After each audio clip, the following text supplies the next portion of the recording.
ちょっと待ってください。システムが今故障していて。俺がいつも座っている端のデスクから離れた場所で、美しいスーツ姿の女性が困り果てたように声を上げていた。彼女を取り囲むように集まった人々は、みんな苛立ちを隠せない様子だ。こんな日に限ってシステム障害だなんてふざけるなよ。早く何とかしてくれ。こっちは急いでるんだ。怒号が飛び交う窓口で、彼女、どうやら新任の職員らしい、は、おろおろと視線をさまよわせるばかり。役所というのは、住民の手続きに欠かせない書類や証明書を扱う場所だ。電子処理が止まれば、受付から発行業務まで全部が停止してしまう。明らかに緊迫した空気の中、周囲の職員もバタバタと駆け回っているが、まだ復旧のめどは立たないらしい。そこで俺は立ち上がった。普段は窓際職員なんて呼ばれ、目立たずに書類処理をこなしているだけの存在だと自分でも思う。けれど、ここまで混乱しているのを見過ごすわけにもいかない。すみません。俺にやらせてください。そう言って、彼女の横をすり抜け、障害の出ている端末を確認すると、原因が想定より単純そうなことに気づいた。少しだけネットワーク設定をいじり、リブートのコマンドを実行する。これで治りましたよ。今から順次、受付端末も復旧するはずです。俺がそう告げると、ざわついていたフロアがみるみるうちに静まっていく。先ほどまで息を切らしていた職員たちが一斉に安堵の声を上げ、住民の列からもほっとした表情が見受けられた。気づけば、あの美しい彼女が俺の顔をじっと見つめている。もう治ったんですか？一体あなたは何者なんですか？戸惑い半分、驚き半分の眼差しを向ける彼女に、俺は軽く肩をすくめてみせる。窓際に追いやられている地味な男がほんの少し動いただけ。しかし、この俺の行動が後に俺の人生を大きく開花させることになるとは、この時は思いもしなかった。俺の名前は神崎楓、30代前半、市役所の窓口で地味な書類処理をこなす毎日を送っている。周囲からは、なんとなく頼りなさそうな男、と思われているようだが、それも無理はない。特に積極的にアピールする性格でもないし、いつも端のデスクで静かにパソコン画面とにらめっこしているからかもしれない。自分でも目立たない存在だな、と思うことがあるくらいだ。しかし、俺なりに市役所の仕事は気に入っている。子供の頃から人の手助けが好きだったし、ここに来る住民たちは誰しも何かしら困りごとを抱えている。窓口で話を聞いて必要な手続きを整えれば、その場でありがとうと感謝の言葉をもらえることもある。そういう瞬間には、ああ、ここで働くのも悪くないな、と感じられるから。そんな俺の日常はいつもと同じく小さなトラブルを対処しながら静かに過ぎていくはずだった。あの日までは。朝から勢いよく降り始めた雨はまるで空の底が抜けたように止む気配がない。ここ最近は夏の気候が不安定ということもあり、急な豪雨が増えているが、今朝の雨は特にひどかった。玄関先に立つだけでびしょ濡れになるほどで、しかも風が強いから傘を差しても無意味に近い。会長前の市役所に向かうため、自宅のドアを開けた瞬間に、これはなかなかの大雨だな、とため息がこぼれた。市役所のある駅まで電車を使う人は今日みたいな日は遅延のリスクもある。俺は徒歩通勤だからまだマシだが、それでも足元はアスファルトに叩きつける雨水でぐちょぐちょになる。ビル街の灰色の景色が雨にけぶって視界が悪く、なんとも憂鬱な気分になった。いつもより早めに家を出たから、思ったよりは余裕を持って役所に着けそうだ。玄関の自動ドアが開き、建物の中に入った瞬間にほっとする。外で降り続く雨の音が遠く聞こえる程度になり、ようやく足元の水滴を気にしながらスニーカーを拭いていると、職員の何人かが慌ただしそうに廊下を駆け抜けていった。ちょっと大変だ！システムがダウンしてるって。そんな声が聞こえてくる。どうやらマイナンバーなどを取り扱う電子システムが今朝から不調らしい。これが止まると各種証明書の発行がストップするため、住民対応が滞ってしまう。さらに、こういう時は決まってクレームも押し寄せる。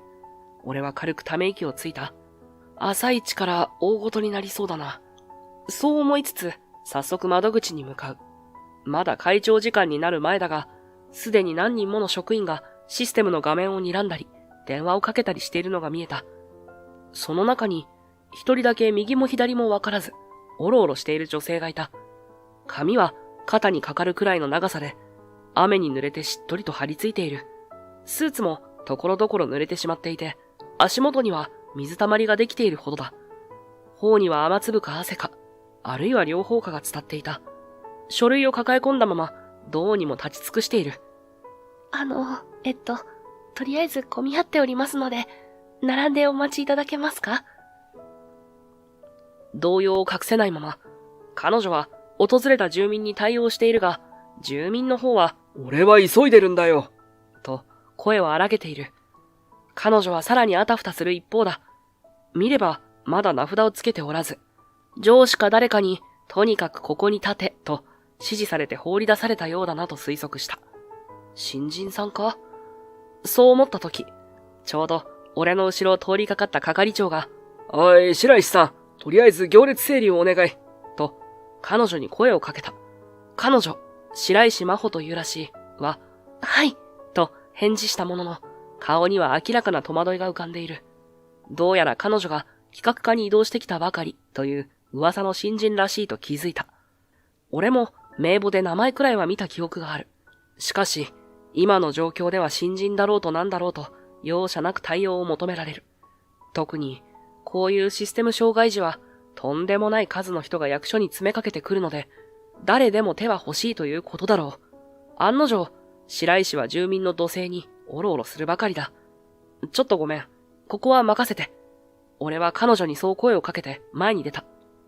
怒りをぶつけられている彼女を見かねたわけでもあるし、単純に手慣れているから早く混乱を収拾したいという思いもあった。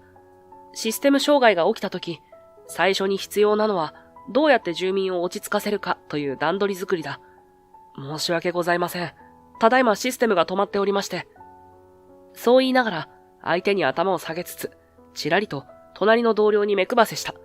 今は人手がないから各自が同時多発的に動いているけれど、ここで役割を明確にしないとクレームが一気に増える。まずは怒りの矛先をどこかで受け止めて別ルートで処理する仕組みを整える必要がある。控え室の端末、まだ生きてる？確か、あれは動いてるはずだけど。じゃあそっちで一時的に手動処理ができるから、エラーが出た人はそちらに誘導して。予備用紙の在庫は去年の棚卸しで奥の倉庫にまとめてあるはず。急いで取りに行ってほしい。そう指示を出した後、俺はもう一度謝罪の言葉を述べて、怒りをあらわにしている住民に、手動処理でも本日中に対応いたしますので、少しだけお待ちを、と頭を下げた。今はこれでしのぐしかない。しかし、その一方で俺の脳裏では、原因は何だと、システム障害の可能性を探っている。おそらく、ネットワークトラブルかサーバー側のエラーだろうが、簡易的なリブートで復旧できる場合も多い。表向きには受付対応に専念しながら、タイミングを見計らって、サーバールームに行きたいところだ。白石さんが再び住民対応に追われているのを横目で確認しながら、俺はそっと一歩下がって内線電話を取った。何度かダイヤルするが、サーバー担当の人間は対応中らしく繋がらない。ならば、と小声でぼやきつつ、意を決して自分で動くしかなさそうだ。皆さん、大変申し訳ございません。ただいま復旧作業に全力で取り組んでおりますので、今しばらくお待ちいただきますようお願いいたします。そうアナウンスを入れた後、俺は慌ただしいフロアの隅をすり抜けるようにしてバックヤードに向かった。控え室のドアを開け、奥の端末を確認すると、どうやら動いているのはバックアップ用の独立端末だけらしい。そこからゲートウェイにアクセスできるかどうか確かめながら、一気にログイン画面を呼び出す。俺はたまたま以前にトラブル対策班でサポートしていた時期があったため、限定的ながら復旧権限をもらっていた。ネットワークモニターと、エラーのログがこれだけ。パソコンの画面にはエラーメッセージがずらりと並んでいた。よし、手動で再起動かけるか。管理コンソールを開き、サーバーへリモート接続すると、予想通りアクセス制限の警告ウィンドウが出てくる。だが俺は、かつて勉強がてらに解析した市役所システムの構造を思い出しながら、素早く設定画面を呼び出して再起動を実行する。待っている間に、念のため必要最低限のサービスを動かす指示を入れて、あともう少し。俺は再び画面に視線を戻す。サーバーの再起動が完了し、ログイン成功を示す表示が出たところで、ほっと息をついた。すかさず、設定ファイルを確認し、通信ポートの状態を修正する。念のため、監視アプリを立ち上げて、接続を安定させるための応急処置を施し、おそらく、これでフロア端末も順次復旧するはずだ。ちょうどタイミングよく、住民が操作画面を触っている職員の方に、画面が開きましたよという声が上がる。よかった。俺は小さくつぶやいて胸を撫で下ろす。これで、一時的にはなんとかなりそうだ。もちろん、本格的な原因究明は専門部署が行うだろうが、とりあえず、今日の混乱はここで一段落だ。振り返ると、白石さんが少し安堵したような顔でこちらを見ている。目が合った瞬間、彼女はほっとした表情で小さくうなずいた。どうやら、住民対応にも慣れてきたらしく、先ほどほどの焦りは見えない。あとは窓口が正常に動き出せば、一気に落ち着きを取り戻すだろう。皆さん、順番にご案内いたします。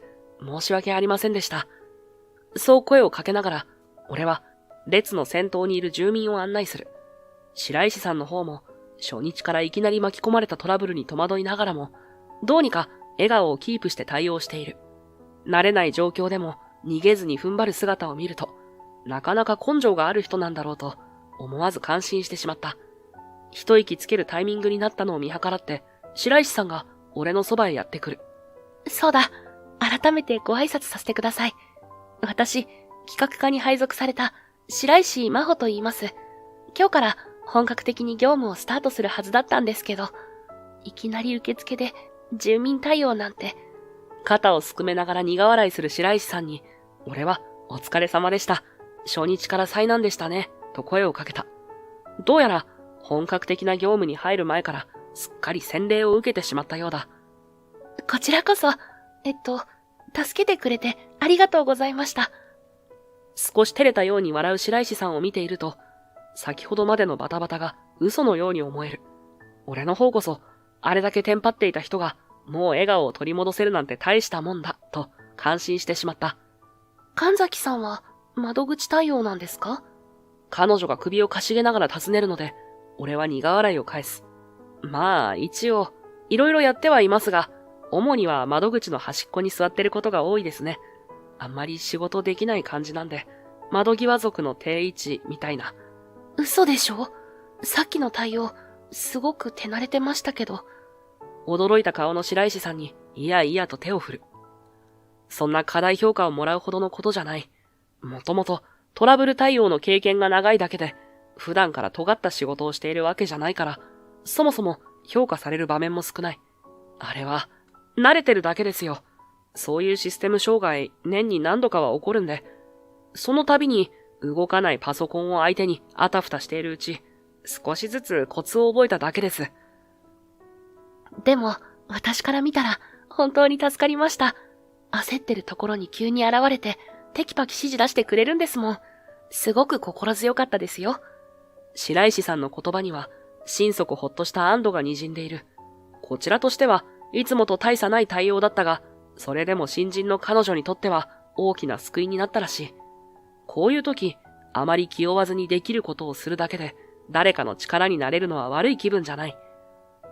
ところで、もともとは企画課に配属されたんですよね。初日からこんな騒動で大変でしたね。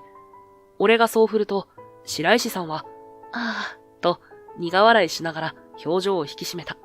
実は、どうしても実現したいプロジェクトがあって、私、高齢者や障害を持った方の生活を支援するロボットを普及させようと考えているんです。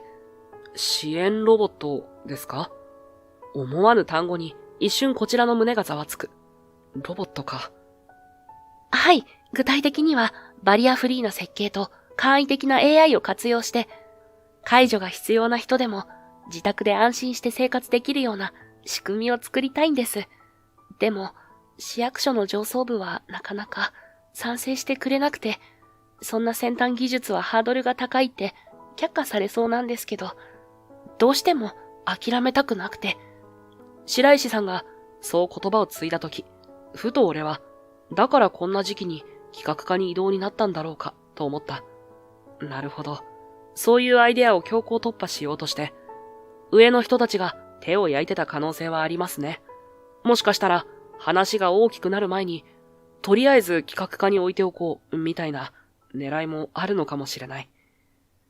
言いながらも俺は内心で苦笑する。役所あるあるだ。勢いのある提案をした新人を一旦企画課に回して様子を見る。上層部は改革や新技術には慎重だし、下手に本腰を入れて騒がれるよりは、先にどこかで飼いならす方が都合がいいのだろう。そうかもしれません。上司に相談しても、そんな夢みたいな企画を持ち込まれても困るって言われましたし。でも、私としてはどうしてもやり遂げたいんです。白石さんはそうつぶやくと、拳を軽く握って表情をキリリと引き締めた。たとえ周囲に制止されようと、彼女が簡単に諦めるタイプではないことが伝わってくる。まあ、俺も詳しいことはわかりませんけど、力になれる範囲で手伝いますよ。企画課でやりたいことがあるなら、まずは職場のしきたりや雰囲気を知るのが早いですし。そう言うと、白石さんはパッと瞳を輝かせた。本当ですか？ありがとうございます。まずは市役所の業務フローを調べて、申請のルートを再確認して、あと、可能ならどこかの企業と連携を、言いながら急にあれこれ考え出す様子が初々しい。今はまだ具体的な流れを知らないせいで苦戦しそうだけれど、きっと時間をかければ彼女なりに道を見つけるはずだ。焦らなくて大丈夫ですよ。とりあえず落ち着いて、また改めて相談してください。俺も微力ながらサポートしますんで。そう返すと、彼女は再び笑みを浮かべ、小さく深呼吸をした。市役所の廊下には、まだ豪雨の音が遠く反響するように聞こえている。白石さんの思いが、この雨のように激しく周囲を巻き込んでいくかもしれない。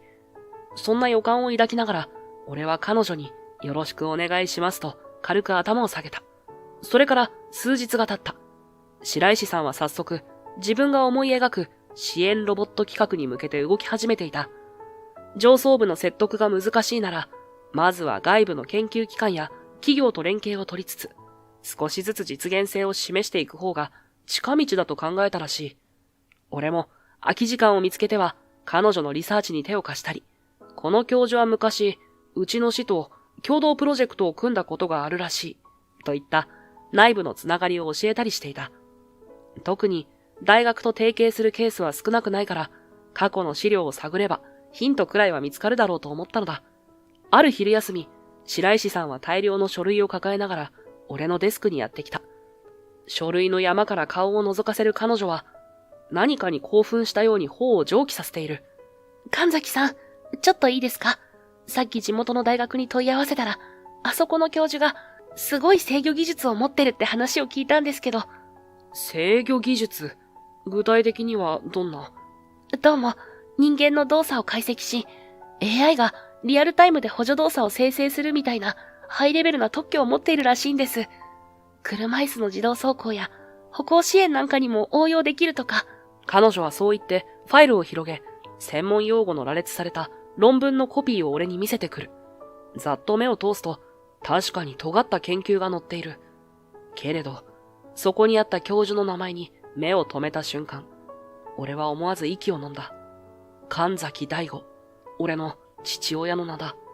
業界内でも有名なロボット研究者で、大手メーカーとも多くの共同プロジェクトを手掛けている。けれど、その研究室は極めて閉鎖的で、他社に技術を提供しようとはしないことで知られていた。無論、その理由を俺は痛いほど知っている。神崎教授って相当厳格でプライドが高い方らしいですね。問い合わせたらすぐに外部への技術提供は一切考えていないって言われちゃって。白石さんが不満げに口を尖らせる。せっかく素晴らしい特許があるのに、どうして使わせてもらえないんだろう。これがあれば私のロボット企画に大きく近づくのに、研究室に連絡しても取り合ってもらえなくて、彼女の疑問はもっともだ。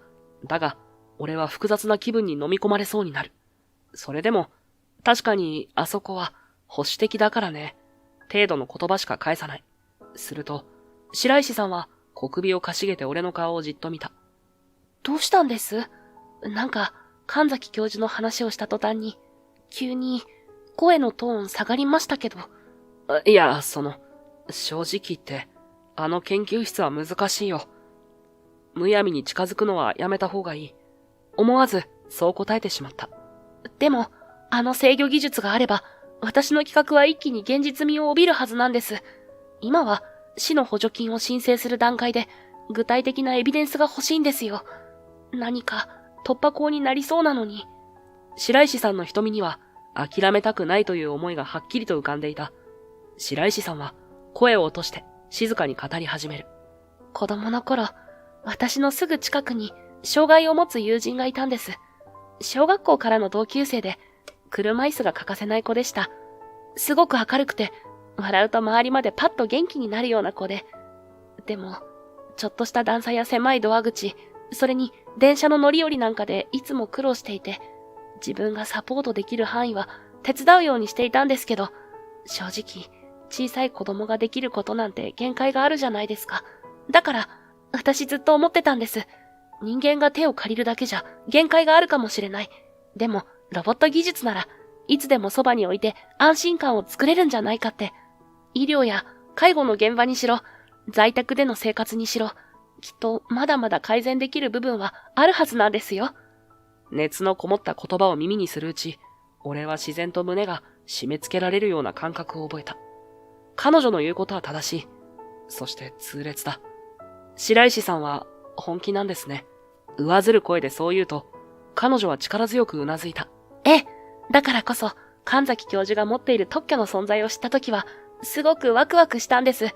これがうまく使えたら、どんなに大勢の人が助かるだろうって。なのに、どうしても門前払いで、管理が厳しいって噂もあるし、理由がよくわからなくて。あの人はそういう性格なんですよ。あまり表に出したがらないタイプだし、ちらりと時計を見ると、そろそろ昼休みが終わる時刻が近い。だが、この話題をここで打ち切るのは、白石さんに水を差すようで申し訳ない気がした。気づけば、俺の唇から言葉がこぼれていた。その研究者、俺の父なんだ。驚いたように目を見開く白石さん。お父さんなんですか？神崎って、あの神崎教授と同じ名字だけど、まさか親子だったとは。俺はため息をついて曖昧に肩をすくめる。普段なら絶対に公言しないが、彼女の熱意と真剣さを前にすると、どうにもごまかせなくなってしまった。でも、はっきり言って、あの人は簡単に技術を貸してくれない。それに、俺とはあまりいい関係じゃないんだ。どうしてですか？その問いに、俺はかすかにためらいながらも口を開く。昔、ちょっと会ってね。まあ、ひどく揉めたというか、それから俺は大学院を辞めて、今はこうして市役所にいるわけ。ただ、どうしても父の特許に頼りたいなら、もう少しだけ行動を続けてみたらいいかもしれない。そのうち、大学に直接アポを取れば、会うことができるかもしれないし。会ってくれるんでしょうか？でもそうですよね。まずは話してみなきゃ始まらない。もしダメだとしても、理由ぐらいは知っておきたいです。白石さんは、決意を固めたような声で言う。俺としては、父の前で彼女がどこまでやれるのか、見守りたい思いもある反面、不安は拭えなかった。あの父を知る俺からすれば、きっと門前払いどころか、一蹴される可能性が高い。それでも、彼女が自ら足を運ぼうとするなら、止めることはできない。そして翌週、白石さんは手堅く大学にアポを取り、面会の許可を何とかこぎつけた。まだ実験段階の打診ではあるが、市役所で企画が動き出していると伝えれば、一度くらいは話を聞いてもらえると考えたようだ。実際、大学の受付まで行けば、教授室に通される可能性はある。神崎さん、よかったら一緒に来てもらえませんか？もし教授に会えたら、いろいろ相談したいんです。それに、やっぱり、少し緊張してしまって。彼女からそう頼まれた俺は、内心躊躇しつつも、結局、断りきれずに同行することを選んだ。父と会うなんて何年ぶりだろう。そう思うと気が重いが、彼女一人だけを送り出すのは、さすがに気が咎める。大学の研究棟は、見慣れたはずなのに、どこか重々しい雰囲気が漂っていた。エレベーターを上がり、長い廊下を進むと、奥に神崎教授のプレートが掲げられたドアがある。そこをノックすると、応対に出てきた助手が、どうぞと通してくれた。机の向こうに座っていたのは、以前と変わらぬ厳格な表情の父、神崎大吾。白髪が混じり始めているが、その眼光はまだ鋭いままだ。はじめまして、市役所の企画課で、ロボット支援プロジェクトを担当しております、白石と申します。実は、教授の特許技術についてお話を伺いたくて参りました。白石さんは、勇気を振り絞って名刺を差し出し、自分の構想を端的に説明する。ところが、父は一別しただけで、そっけなく言い放った。そんなお遊びで実用化できる技術ではない。うちの研究を持ち出す価値もないだろう。言葉尻こそ丁寧だが、完全に相手を拒絶する態度がありありとわかる。白石さんが食い下がろうとするが、今、我々は別プロジェクトで忙しいので、と助手が割って入り、取り付く島もない。そこで、俺が彼女の後ろにいるのを見つけた父が、ふっと険しい顔で息をつく。何しに来たんだ、楓。研究を放り出したお前に協力する義理はないぞ。父さん、それは関係ないだろ。これは白石さんのプロジェクトだ。バカを言うな。お前が辞めたことで、どれだけ迷惑をかけたか分かっているのか。低い声でそう言い放つ父の眼光は相変わらず鋭く冷たい。迷惑をかけた？それは父さんが勝手に俺の研究成果を自分のものにしたからだろう。俺は何も好き勝手やった覚えはない。思わず語気を荒げると、父はさらに眉間のシワを深めていた。お前が研究を放り出したせいで、私のプロジェクトにどれほど影響が及んだか分かっているのか。企業との共同開発も一時停止を余儀なくされた。中途半端に開発しかけただけの技術を私が引き取って管理しなければ、どれだけの波紋を呼ぶか想像もできんだろう。あのまま俺が責任を持って研究を続けていれば、そもそもそんなことにはならなかったんじゃないのか？最初から管理なんてせずに、成果を正当に評価してもらえれば、俺の言葉を遮るように、父は険しい眼差しを向けてきた。お前は分かっていない。本当に優れた技術ほど、そのまま外に出せば悪用の危険がつきまとう。未熟なままでは世の中の混乱を招くだけなんだ。だから私が責任を持って特許を保護し、正しい形で運用している。お前の軽率な理想に振り回されるほど、私の研究室は暇じゃない。軽率な理想。悔しさに胸がきしむ。そもそも父に研究を放り出した。などという言いがかりをつけられる筋合いはない。研究を捨てるきっかけを作ったのは、むしろこの人自身だったのだから。教授、まあ落ち着いて。横から口を挟んだのはスーツ姿の男。彼は東堂と名乗り、何やら大学と共同開発を進めている企業のアドバイザーらしい。教授がこうして特許を管理し続けてくださるからこそ、産業界でも安心して共同研究を続けられているんですよ。もし息子さんが勝手に発明を表に出せば、下手をすると競合他社や海外の投資家に狙われかねません。実際に以前も研究情報が漏洩しかけた時がありましたでしょ。その時は俺が未然に防いだはずだ。俺が思わず言い返すと、東堂はなるほどと言わんばかりに興味深そうに目を細める。とにかくお前には覚悟が足りない。私が管理しなければ、この制御技術はいずれ悪用される。責任を背負いきれない者に明け渡すなど愚の骨頂だ。もしそんな軽い気持ちで再び表に出ようとしているのならやめておけ。研究を放り出して市役所職員に収まっている分際で何を言うつもりだ。父の言葉に俺は言い返したいことが山ほどあった。だが、傍らに立つ白石さんが戸惑いの表情を浮かべているのが視界に入る。これは、彼女のロボット支援計画を持ち込むための場なのに、いつの間にか親子喧嘩に巻き込んでしまった。失礼しました。とりあえずこれ以上いても仕方ないようなので、引き上げます。あえて深く言い争わずにそう切り上げると、白石さんも、すみませんでした。失礼します。と頭を下げて後に続く。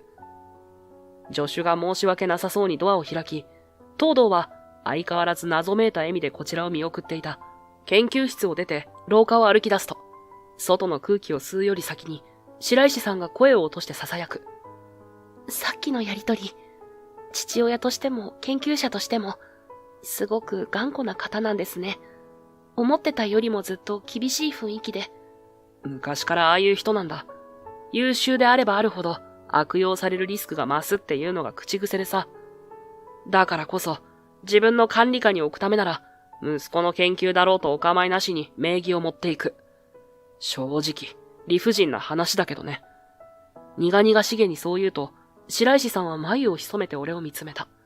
それって、つまり神崎教授が、楓さんの研究成果を勝手に自分のものにしたってことですか？俺は一瞬言葉を失ったが、彼女が疑問をぶつけるのは当然だろう。少しだけ息を整えてから、当時のことを思い出すように口を開く。あれは、俺がまだ大学院生だった頃の話だ。父さんは偉大な教授として有名でさ、俺も神崎教授の息子っていうレッテルを貼られがちだった。周囲からは、あの親の七光でしょ、みたいに思われている気がして、なんとか自分の実力を証明したくて一生懸命だったんだ。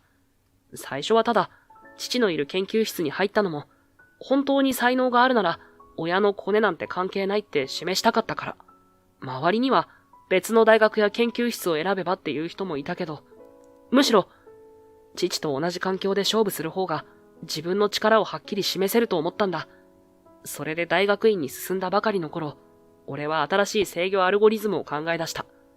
ロボットの動作を人の生体信号から推定して、最適な補助をリアルタイムで行うっていう画期的な仕組みで、実際に簡易プロトタイプも作って結構いい成果が出始めていた。これなら特許を取れるって確信があったし、俺自身が発明者として申請できるはずだって思い込んでたんだよ。だけど、蓋を開けてみたらいつの間にか父さんが先手を打って、教授名義の特許として出願してしまっていた。理由を問いただしたら、お前にはまだ責任が負えないとか、大事な技術だから俺が管理しなくちゃいけないだとか、そんなことを一方的に言われた。実は、父さんなりにリスクを恐れていたのかもしれないけど、それが俺にとっては、盗まれたも同然だったんだよ。当時の俺は、まさに寝食を惜しんで研究してたのに、蓋を開けたら全部、神崎大吾の手柄にされちゃったわけだからね。そりゃ悔しくてたまらないし、信じていたものが崩れたような気分だった。結局それを機に、父さんとの関係は決定的に悪化したまま、俺は大学院を辞めた。自分が開発した成果ですら、正当に評価されることはないんだって、悟ってしまったというか、あんな扱いを受けてまで研究を続ける気力は残ってなかったんだよ。それ以来、俺はロボットの研究なんかもう二度としないと決めた。それが、今はこうして市役所に勤めている理由の一つでもある。思い返すと、当時の悔しさや恨みつらみがまた胸の奥から湧き上がってくる。自然と小さく息を吐いた。白石さんは言葉もないまま、ただ苦しそうに眉を寄せて黙り込んでいる。こんな面倒な事情があるって知ったら、簡単に父さんの特許を使おうなんて思えなくなるだろう。役に立てなくてごめんな。俺が半ば自重気味に言うと、白石さんは首を横に振った。そんな、むしろ理由が分かってよかったです。でも、楓さんがどれほど傷つけられたかを想像すると、なんだか私も悔しいな。だって、本来は自分が開発した技術なら、その功績は真っ先に評価されるべきなのに。まあ、父さんの言い分も全く理解できないわけじゃないんだ。技術を外に出すことへの不安もあるだろうし、俺が未熟だった部分もあっただろうから。だけど、息子の力を信じてやるって選択肢はなかったのか、と今でも思うんだ。そこで言葉を切り、少しだけ視線をそらす。自分のことを思い出すのは、やっぱりまだちくりと痛む。でも、それでも楓さんは、その後も誰かを助ける仕事を選んだわけですよね。市役所で住民の困りごとに対応してるっていうのは、ある意味、研究以外の道で人を助けようとしたからなんじゃないですか？彼女の言葉に俺は少しだけ驚く。自分の中でもそれをはっきりと自覚していたわけじゃない。だけど確かに、ひょっとしたらそうなのかもしれない。人を助けたいという気持ちは、あの頃からずっと変わらずに残っていたのだろう。どうかな。単に逃げたとも言えるし、今となっちゃもうわからないよ。答えをはぐらかすように言いながらも、白石さんにはきっと伝わっているのだろう。彼女の眼差しがまるで、あなたはまだやれる。と言いたげに感じられた。それから数日後、彼女は相変わらずロボット支援プロジェクトのために奮闘していた。上司からは、先端技術を扱うなんて時期尚早だと突っぱねられ、父からは門前払いされてもなお。その信念が揺らぐ様子はない。むしろ、そうした逆風をバネにして、彼女は外部との連携を模索していた。市役所の縦割りにこだわってばかりじゃ、ろくに前に進めないですから。だったら、企業や大学と直接つながって、先にプロトタイプでも作ってみた方が早いと思うんです。そんな彼女の考えに刺激を受けたのは、俺自身だ。父の研究室が頼れないなら、新しい方法を考えるしかない。実は、父が握っている特許に対して、ずっと俺なりに、回避策を考え続けていた。あれから何年も経った今なら、より低コストで安全性の高い別のアプローチを組み立てられる気がしていたのだ。ある夕方、業務終了後の市役所の休憩室で、俺はそのプランを思い切って白石さんに話してみた。二人きりの机を挟み、まだラフなメモ書きだらけのノートを開く。実は、父さんの特許を丸ごと使わなくても、近しい動きを再現できる方法があるかもしれないんだ。もちろん技術的には違うアプローチを取るから、特許侵害にはならないはず。代わりに AI の学習モデルを少し簡略化して外部センサーを増やす形だけど、コスト面はむしろこっちの方が安上がりになると思う。本当ですか？白石さんの声は思わず弾んだ。それなら、教授の名義を使わなくても実現できるってことですよね。具体的にはどこまで進んでるんですか？まだ試作段階だけどね。細かい制御アルゴリズムをコードに落とし込む作業をここ数日夜中に進めてた。もし協力してくれる企業があれば、まずはモックアップを作れると思う。例えば、歩行補助ロボの下半身部分とか、移動支援用の新しい車椅子タイプとか、俺が口にするたびに白石さんの目がキラキラ輝いていくのがわかる。過去の苦い記憶を引きずっていた俺だが、彼女のその表情を見ると、やはり嬉しくなる。自分のアイデアが人の心を動かしている。かつての研究に打ち込んでいた頃の熱が再び胸の奥でうずいた。じゃあ、早速どこか企業に声をかけましょうよ。私、補助金の申請ルートも当たってみます。たとえ小さな額でも、最初の試作機作りを進める助けになればいいし、うまくいけば予算が増えるかもしれない。白石さんはそう言って張り切ると、翌日には本当に数社をピックアップしてきた。地元の中規模メーカーから医療機器関連のスタートアップまで幅広い候補を洗い出し、俺と一緒に電話やメールでアプローチを始める。その情熱は周囲も巻き込み、やがて一つの企業が興味を示してくれた。そこからの動きは早かった。デモ用の簡易モデルを制作するため、夜間や週末を使って、俺たちは小規模の工房で試作品を組み立てた。市役所の業務が終わると、白石さんと待ち合わせて、車で工房へ向かい、慣れない工具を使ってフレームを組み合わせる。俺が制御システムのコードを調整し、彼女が部品の手配や予算の管理を担当する。思えば、こんな風に研究らしきことに没頭するのは、本当に久しぶりだった。試作機が、なんとか形になったのは、始動から数週間後のこと。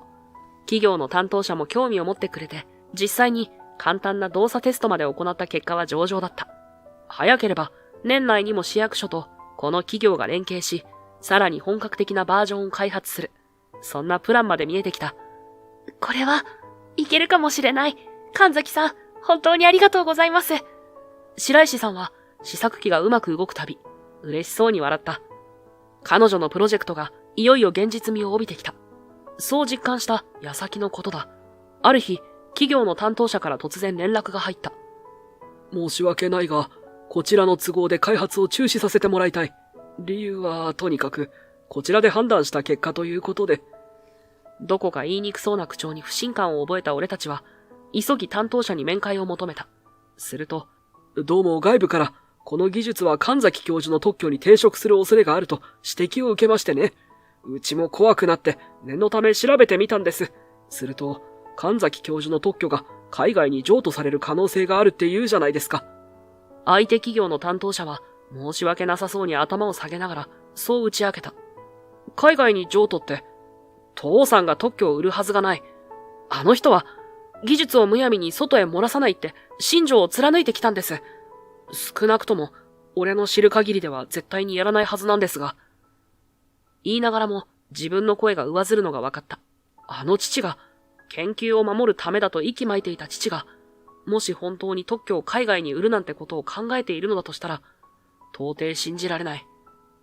実は、そこが少し違うようで、ここだけの話ですが、どうも教授その人ではなく、教授の研究室に出入りしている東堂さんという人物が、海外の投資家と極秘裏に契約を進めているらしいんです。担当者は言いにくそうに言葉を選びながら続ける。その東堂という人、表向きは大学や企業のアドバイザーを名乗っているんですけど、裏では特許の権利ごと買い取って、国外に持ち出す話を進めているみたいで、もし正式に契約が成立したら、神崎教授の特許はすべて海外企業の手に渡ります。そうなれば裁判沙汰になった時、我々にはまず勝ち目がない。そんな、思わず唇を噛む。東堂。あいつのあの目つきが脳裏をよぎる。確かに、研究室で見かけた時も、妙に探るような雰囲気を漂わせていたが、まさか、特許そのものを売り払おうとしているなんて考えもしなかった。取引が成立してしまえば、俺たちが開発した改良版も一緒に潰されかねない。理屈の上では別特許でも、海外の投資家が訴えを起こせば、大ダメージは避けられないだろう。申し訳ありません。苦渋の決断というか、上層部がこれ以上のリスクを取れないという方針になりましてね。お二人のプロジェクトには期待していたんですが、担当者はうつむきがちにそう言うと、一瞬躊躇しながらもぽつりと続けた。実は今日、その特許譲渡の契約が交わされるという噂を耳にしまして、もし何とか阻止したいとか、アクションを起こしたいというなら、この情報がお役に立つかもしれません。彼はそう言って、具体的な日時と場所の情報をそっと教えてくれた。どうやら街中のホテルで、海外の投資家と極秘に契約が結ばれる段取りらしい。父の研究室名義で、海外に譲渡する手はずが整っているそうだ。どうしてそこまで？白石さんが小さくつぶやくと、担当者はかすかに笑って肩をすくめた。私もかつては技術者になりたいと憧れてたんです。結局は今みたいに会社の折衝役ばかりやってますけど、それでもいいものを形にしたいって思いは消えない。皆さんの試作機素晴らしかったですからね。なんとか思いが届いてほしいと思うんですよ。その言葉に俺はやり場のない悔しさとありがたさを同時に感じていた。本来なら企業としては関わりたくないリスクのはずなのに、彼は個人的な思いを持って手を差し伸べてくれている。ありがとうございます。本当に。白石さんも目を潤ませながら小さく頭を下げた。あの特許は俺にとってもただの技術じゃないんです。なんとかしたい。なんとかしなきゃならない。気づけば俺は拳を握りしめてそうつぶやいていた。あれはかつて俺が一生懸命に作り上げた成果であり、父が独断で抱え込み続けた技術でもある。海外に売り渡されてしまうなんて到底許せない。楓さん。白石さんがそっと俺の名を呼ぶ。視線が交わった刹那、俺は決心を固めた。俺たちで何とかしよう。この契約が結ばれる前に絶対に止める。父さんが本当に知ってるのかどうかもわからないけど、東堂が勝手にやっているならなおさら食い止めなきゃ。そうですね。このまま黙って見過ごすわけにはいかない。私も同行します。何としてもロボット支援プロジェクトの未来を守りたい。決意を交わし合った俺たちに、担当者は申し訳なさそうに頭を下げつつも、力強く握手を求めてきた。すみません。うちは正式に協力できない立場ですが、応援しています。最後まで諦めないでください。もしかしたら、今から行けばまだ契約に間に合うかもしれません。そう言って、申し訳なさそうに頭を下げる担当者が、そっと右手を差し出してきた。俺はその手をしっかりと握りしめる。彼の瞳には、開発現場にいた者だけが知る、技術への熱い思いが宿っているように見えた。本当にありがとうございます。ここで諦めるわけにはいきませんから、教えてくださった契約の情報、必ず活かします。そう告げると、担当者は苦笑いしながら、頑張ってくださいと、再び頭を下げ、オフィスの扉を閉じた。引き返す足を止め、俺と白石さんは視線を交わす。状況は厳しいが、まだ手はある。やるだけやってみるしかない。じゃあ行きましょうか。ええ、急ぎましょう。白石さんがタブレットに表示された地図を確認しながら、契約が行われるホテルの住所を口にする。車のキーを手に駆け出そうとする彼女を、俺は一瞬戸惑うような面持ちで見つめた。しかし、その決意に満ちた横顔を見ると、こちらも奮い立たされる。腕時計に目をやれば、もはや時間は残り少ない。やるしかない。俺は急ぎ足で白石さんと共にビルのエントランスを出た。夜風が頬を打つ寒さを感じる暇もなく、駐車場に止めてあった車へ走り込む。エンジンをかけると、すぐに車体が揺れ、ライトが暗い路面を照らし出した。間に合って。白石さんの小声が聞こえる。ハンドルを握る俺も同じ思いだ。夜の街へと車を走らせる。白石さんが横でタブレットを見つめ、ルートを指示してくれる。赤信号に苛立ちながらも、俺たちは契約の場所を目指して突き進んだ。それから間もなく、ホテルに着いた時にはすっかり夜の帳が降りていた。淡い照明で飾られたロビーを駆け抜け、俺と白石さんはメインエレベーターとは別の奥まった通路へ足を踏み入れる。企業担当者から聞いた情報を頼りに、投資家たちが密談に使うはずの紹介議室を探していた。あれ、あの人じゃない？白石さんが小声で囁き、廊下の先を指し示した。そこには、東堂の姿があった。数人の外国人ビジネスマンらしき人物と立ち話をしているが、その空気からして、ただの観光客という雰囲気ではない。まさに契約を目前にしているのだろう。間違いない。俺はそうつぶやくと、深く息を吸ってから狙い定めるように彼らの方へ歩を進める。引き返す余地はもうない。特許が海外に渡ってしまう前に何としても止めなければ。しかし、あと数メートルというところで、この特許を売るなど許さん。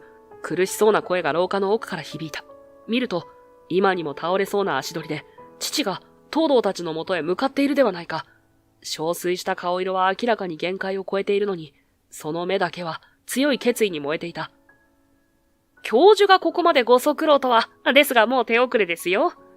東堂は薄く笑みを浮かべながら、とっさに外国人ビジネスマンの前に立ちふさがるような体勢になる。息子の技術を勝手に奪わせるわけにはいかん。父の声が震える。だが、その瞳には、かつて見たことのないほどの怒りと焦りが宿っている。教授、そんな体で何をなさるおつもりです？あなたが倒れてしまったら、この研究室を管理する人間は誰になるんですか？お分かりでしょ？だからこそ、私が代わりにやってあげると言っているんですよ。東堂は薄笑いを浮かべ、投資家たちを背に控えさせたまま、挑発するような口調で父を見据えた。まるで、その苦しげな様子を楽しんでいるかのように思える。ふざけるな。あいつがどれだけの思いでこの技術を作り上げたと思ってるんだ。何年もかけて研究を積み上げた。その間、どれほどの苦労や葛藤があったか。私が一番近くで見ていた。あれは息子が、あいつ自身が人を助けたいと願ったからこそ完成したシステムだ。それを金で売り渡すなんて断じて許さない。東堂は肩をすくめるようにして、あくまで冷ややかな笑みを浮かべる。それを守ってやれるだけの健康があればよかったんですけどね、教授。あなたはもう相当な病を抱えているじゃありませんか。もしあなたが倒れれば、この研究を管理する権限は僕のもの。お分かりですよね。ずっと教授のそばでアドバイスを続けてきたのも、そういう意味があってのことですよ。やはり、最初からそれが狙いだったのか、お前は。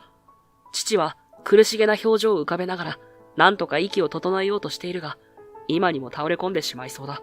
父さん！俺は思わず声を張り上げ、一気に駆け寄った。長い廊下の奥から見えた父の姿は、想像以上に憔悴していて、とても正気で立っていられるようには見えない。背後では、白石さんが息を切らしながら追いついてきているのがわかる。父さん！その体で無茶だよ。混乱と心配とが入り混じって、頭の中はぐちゃぐちゃだ。それでも、今は一刻も早く、父を支えなくちゃいけない。腕を伸ばして抱え込むように支えると、父は苦しそうにこちらを見上げた。ああ、楓。か細い声でそう言いながら、父は震える瞳で俺を見つめる。息遣いは荒く、全身から力が抜け落ちていくのがわかる。父さん、もういいんだ。無理しないでくれ。本当に倒れちまうぞ。一生懸命に言葉をかけながら、俺は父の体を何とか支え続ける。彼の腕は震え、目には痛々しいほどの疲労感が浮かんでいた。それでも、肩越しに見える東堂の姿を横目で捉えると、嫌な予感が増幅していく。すまない。私がもう少ししっかりしていれば、こんなことには。父は弱々しく息を吐きながら、それでも俺に謝罪の言葉をこぼす。おそらく自分の不在を東堂に悪用されたという事実が胸に重くのしかかっているのだろう。過去の確執があっても、父にとってこの技術を守ろうとする気持ちは本物だったに違いない。もういい。父さんの気持ちはよくわかった。あとは俺が何とかするから。そう告げながら、父の背中を支える手に力を込める。これ以上負担をかけさせるわけにはいかない。視界の片隅では、東堂が舌打ちするような動作を見せているのがわかった。白石さん、悪いけど救急車を呼んでくれないか。父さんを早く病院へ運ばないとやばい。顔を上げて、そう言うと、白石さんは驚いたような表情を浮かべつつも、すぐに、わかりました。と頷いた。タブレット端末を取り出し、手際よく電話をかけ始める。父さん、あとは俺に任せて。絶対、あんたが守ろうとした技術を、こんな連中の思い通りにはさせないから。囁くように言いながら、じっと父の瞳を見つめる。父は、苦悶の表情のまま小さく頷き、震える手で俺の腕を掴んで離さない。その気持ちが痛いほど伝わってきた。もう大丈夫だ。ここからは俺が前に出る。父をホテルスタッフに預け、白石さんが救急車を呼んでいるのを横目で確認しながら、俺はゆっくりと体を起こし、東堂と向き合った。スーツ姿の男は肩を怒らせ、苛立ちを隠そうともせず口元を歪めている。廊下の奥には、外国人投資家らしき人物たちが、戸惑った様子で足止めを食らっていたが、どうやら彼らも、ただならぬ事態だと察しているようだった。父さんが守ろうとしていた特許を、何の権限で勝手に売ろうとしていたんだ。お前にそんな決定権はないはずだろう。静かに問いただすと、東堂は鼻で笑うように顔を背ける。決定権？研究室の管理が誰に移るのか分かっていないようだね。教授がこのまま倒れれば、事実上の責任者は私になる。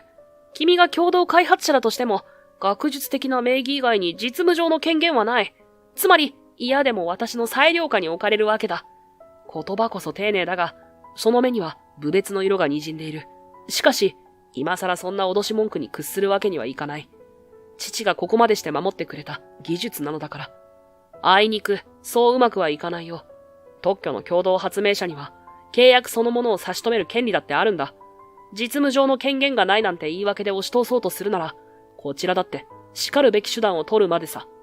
はっ、どこまで本気で言っている？違約金が出るのは覚悟済みなのかい？今更そんな契約を破談にしたら、君と教授は莫大な賠償を負うことになるんだぞ。そんな金、簡単には用意できんだろう。東堂は、唇の端を吊り上げ、勝ち誇ったように言う。だが、俺は視線をそらさずに言い返した。それならそれで全部背負う。あんたの思惑がどうあれ、この技術はもう売り物なんかじゃない。誰かを助けるために生まれたシステムなんだ。父さんが守りたがった理由、今なら痛いほどわかる。東堂の額に青筋が立ったのが分かった瞬間、奥で控えていた外国人投資家たちが通訳を通じて声を上げた。申し訳ありませんが、このお話はなかったことにさせてください。ざわめいた廊下に緊張が走る。待ってください。東堂が慌てて手を伸ばすが、投資家たちは足早にホテルの出口へ向かおうとしている。通訳が平静を装いながら東堂に告げる。今回の契約については、あなたが本来の権利者の意思を無視してまで進めようとしていたと分かりました。これ以上のトラブルに巻き込まれるのは我々もごめんです。先方が強く拒否される以上、この取引を続行する意味はありません。ですが、違約金の件も、食い下がろうとする東堂を投資家の一人が冷ややかに睨む。どうやらあなたがどれだけ危険な橋を渡っているかを知ってしまった以上、我々としても今までの契約そのものを再検討させていただきます。正当な手続きを踏まない限り、取引には応じられません。まるで、これ以上言葉を交わす気はないとばかりに、投資家たちは一斉にきびすを返し、東堂の静止も聞かずに廊下の先へと消えていく。よほど腹に据えかねたのか、何人かはこちらを振り返ることすらしなかった。こんなバカな。東堂は苦々しい表情で顔を歪め、大股で投資家たちを追おうとするが、その歩みも途中で止まる。周囲のホテルスタッフが、どうかお静かに、と制止しにかかり、彼の行く手を塞ぐ形になったからだ。もはや逃げ道も突破口もない。もう終わりだ、東堂。東堂はしばらく、悔しげに唇を噛んでいたが、やがて周囲に押し出されるようにして、何も言い返せないまま、廊下を後にした。その姿を見届けたところで、俺はようやく、緊張の糸が解けるのを感じた。だが、振り返ると、父の体がガクリと力を失いかけていた。もはや限界だったのだろう。荒い息を繰り返す父を懸命に支えながら、俺は廊下を駆け寄ってきた白石さんに声をかける。救急車は？もうすぐそこです。父が担架に乗せられ、遠のくサイレンの音を聞きながら、俺はただ、握りしめた拳をほどいていく。高鳴っていた心臓が、ようやく静かな鼓動へと落ち着き始めた。父は、病院で一命を取り留め、数日後目を覚ました。楓か。弱々しく目を開けた父が、ベッド脇に座っていた俺の名を呼ぶ。血の気の薄い顔は、随分とやつれているが、その瞳には、しっかりと、意識が戻っているのが分かった。父さん、無理しないで。そう言いながら俺が声をかけると、父は小さく息を整えてから、うっすらと笑って続けた。医者の話だと安静にしていれば大丈夫らしい。半年くらい前から検査で引っかかっていてな。本当は体力が落ちてる自覚もあったんだが、東堂の動きがどうにも怪しくてな。おちおち病院にも通えなかった。お前にも相談できずすまなかった。ベッド脇に置かれた資料や、少し黄ばんだ検査結果の封筒を見ると、かなり前から無理を重ねていたのが伝わってくる。俺は情けない気持ちになり、うつむきがちに言葉を返した。俺の方こそ、あの時父さんを責めるばかりで、病状に気づいてやれなかった。悪かったよ。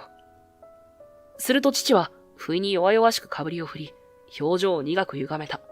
違う！悪かったのは私の方だ。お前の研究は素晴らしかったよ。あれを見たとき正直、焦りと嫉妬を抱いた。何十年もかけて解明できなかった領域に、お前は若さだけで踏み込んでいったんだからな。今までの自分の人生は何だったんだって、胸がざわざわしたよ。言いづらそうにしながらも、父は言葉を継ぐ。だが、あの技術は同時に危険をはらんでいた。かつて私が取った特許が悪用された過去があってな。お前の身を守りたかったんだよ。だから共同名義にして保護しようとした。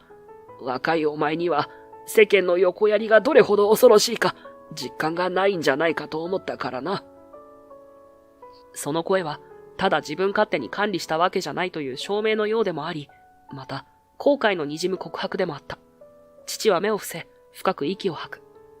だが結果的に、お前を傷つけてしまった。あれだけ打ち込んで作り上げた研究を取り上げられたと思わせて、追い出したも当然だ。すまなかったな。しっかりと頭を下げる父の姿に思わず胸が詰まる。かつては理不尽だとしか思えなかった父の行動の裏にこんな複雑な思いがあったのか。俺は父の言葉を噛み締めながらベッド柵に手を置き、ゆっくりと息をついた。父さん、今更こんなこと言うのも変だけど、正直ほっとしてるよ。父さんが本気で守ろうとしてたって分かって、少し救われた気分だ。そうやって告げると、父はくしゃりと眉間にシワを寄せながらかすかに笑った。お前に才能があるなんて言葉を面と向かって言うのは、多分初めてだろうな。痛々しいまでに痩せた腕を見ながら、俺は心の奥で改めて決意を固める。父さんが守りたかった特許なら、今度こそ正しい使い方をしてみせる。ちゃんと、俺の名前で、世の中の役に立つ形で、運用できるようにしたいんだ。父は弱々しくうなずきながら、遠くを見つめるように小さく言葉を返す。ああ、お前にならきっとできる。病室の小さな窓から差し込む、昼下がりの光が、白く清潔なシーツに柔らかく反射する。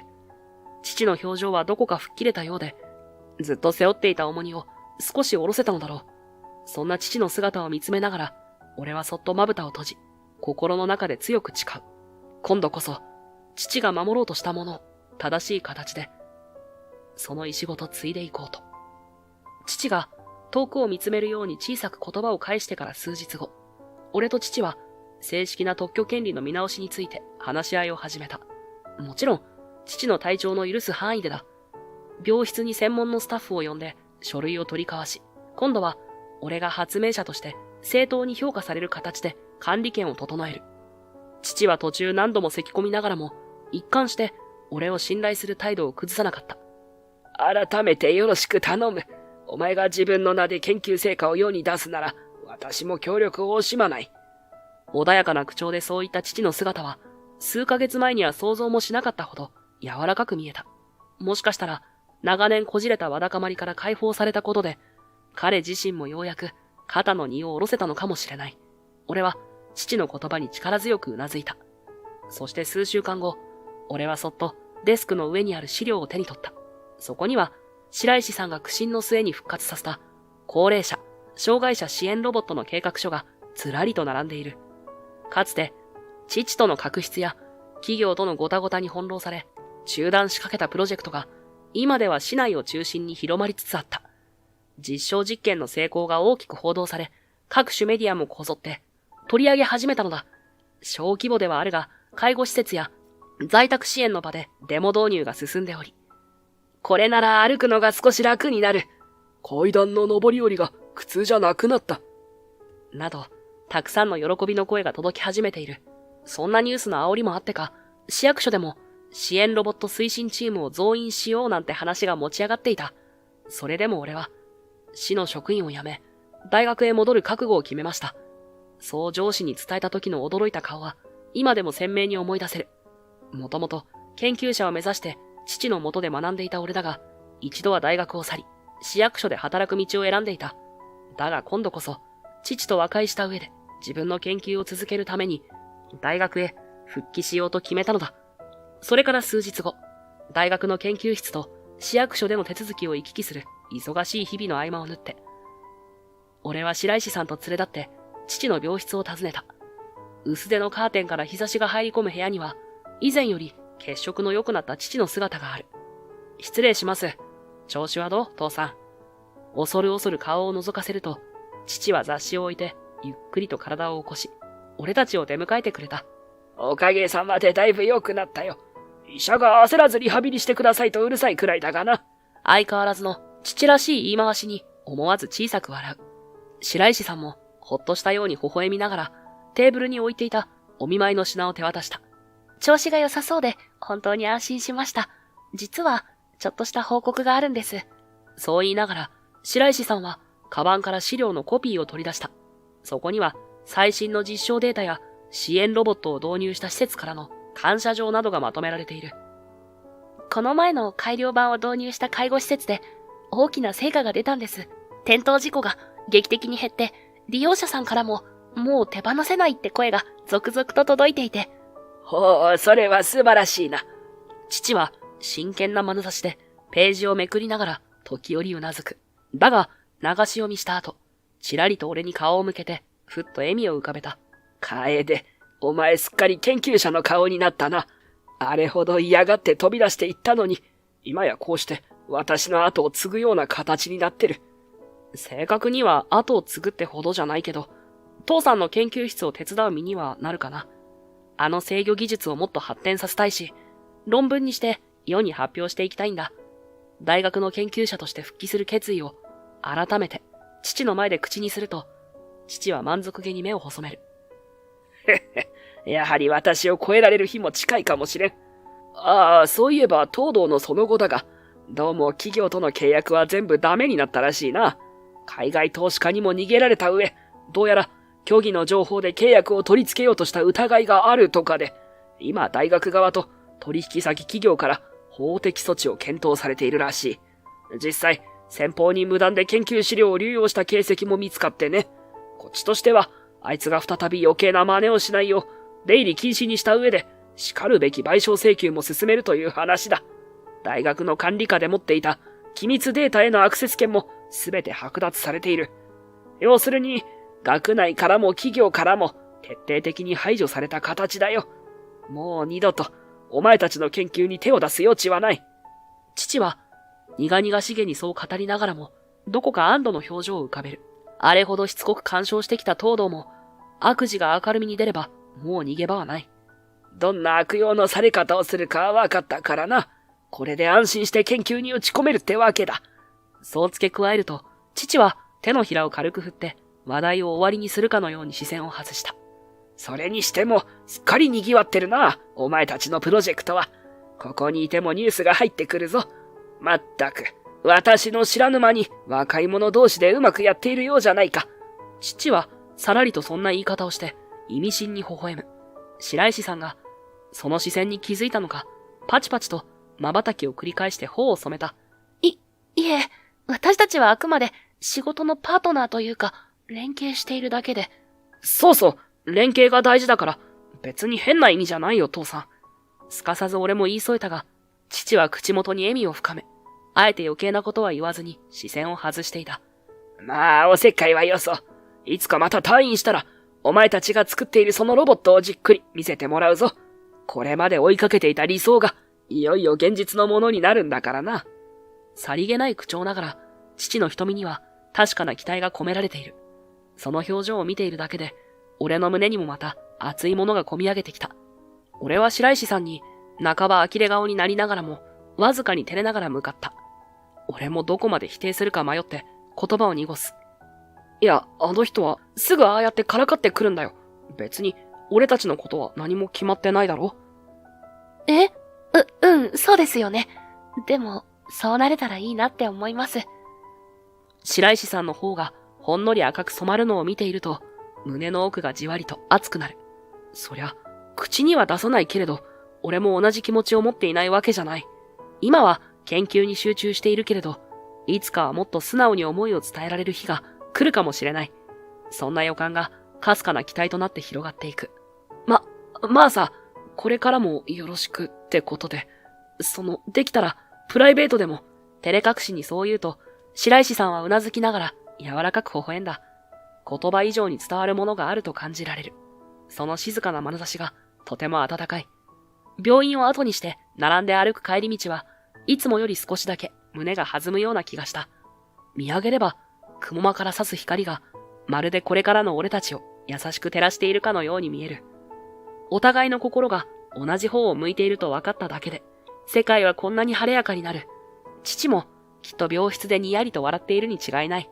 遠くない将来、俺たちの思いはもっと形になっていくのかもしれない。そんな予感を胸に抱きながら、俺は白石さんと並んで研究室への道を進んだ。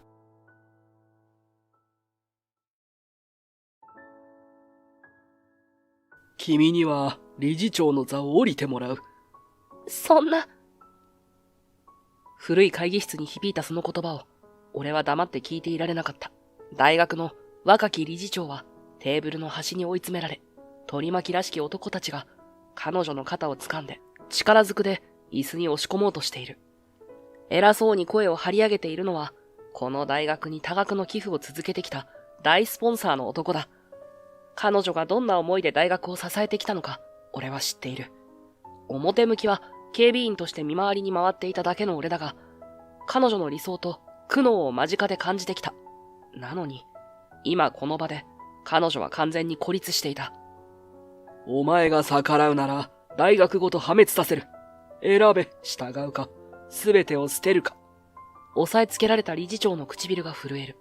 たまらず、俺は扉を開け放ち、硬直する室内へ一歩踏み込んだ。そこまでだ。俺の声に、その場の全員が振り返る。取り巻きの一人が、怒りをあらわにして噛みついてきた。なんだ貴様は、ただの警備員が口を挟むな。背筋に冷たい空気が走るのを感じたが、俺は引くわけにはいかなかった。理事長の肩越しに大スポンサーの男がこちらを睨んでいるあの傲慢な瞳がまるで虫けらでも見るかのように俺を見下す。警備員だろうと何だろうと、これ以上の横暴は見過ごせない。ここは学びの場だ。暴力で人を従わせるなんて許されるはずがない。理事長を押さえつけていた手がわずかに緩み、彼女は椅子から身を起こす。視線がぶつかった瞬間、かすかに潤んだ瞳が俺に訴えかけてくる。ありがとう。でも危ないわ。あなたまで巻き込むわけには。その声を振り切るように、俺は取り巻きたちの前に立ちはだかった。地を這うような沈黙の中、心臓の鼓動だけがはっきりと聞こえる。だが、もう退くつもりはない。彼女の信じる理想が、こんな暴力で折られてたまるものか。俺の決意を砕こうとするかのように、大スポンサーの男が長所を浮かべた。会議室を一層重苦しい空気で満たしていく。ここから先、何が起きようとも、俺は理事長を守り抜く。たとえ、ただの警備員であろうとも、今この時は決して引かないつもりだった。俺の名前は伊吹卓。今は私立の桜大学で夜間の警備員として働いている。なんて言うと地味な仕事だと思われるかもしれないが、実際のところはそうでもない。この大学は広大なキャンパスと豊富な施設を誇っていて、夜ともなれば講義棟から研究棟、体育館や食堂に至るまで、見回りだけで相当な運動量になる。おまけに学生数も多いせいか、昼夜を問わずいろんな奴らが出入りしている。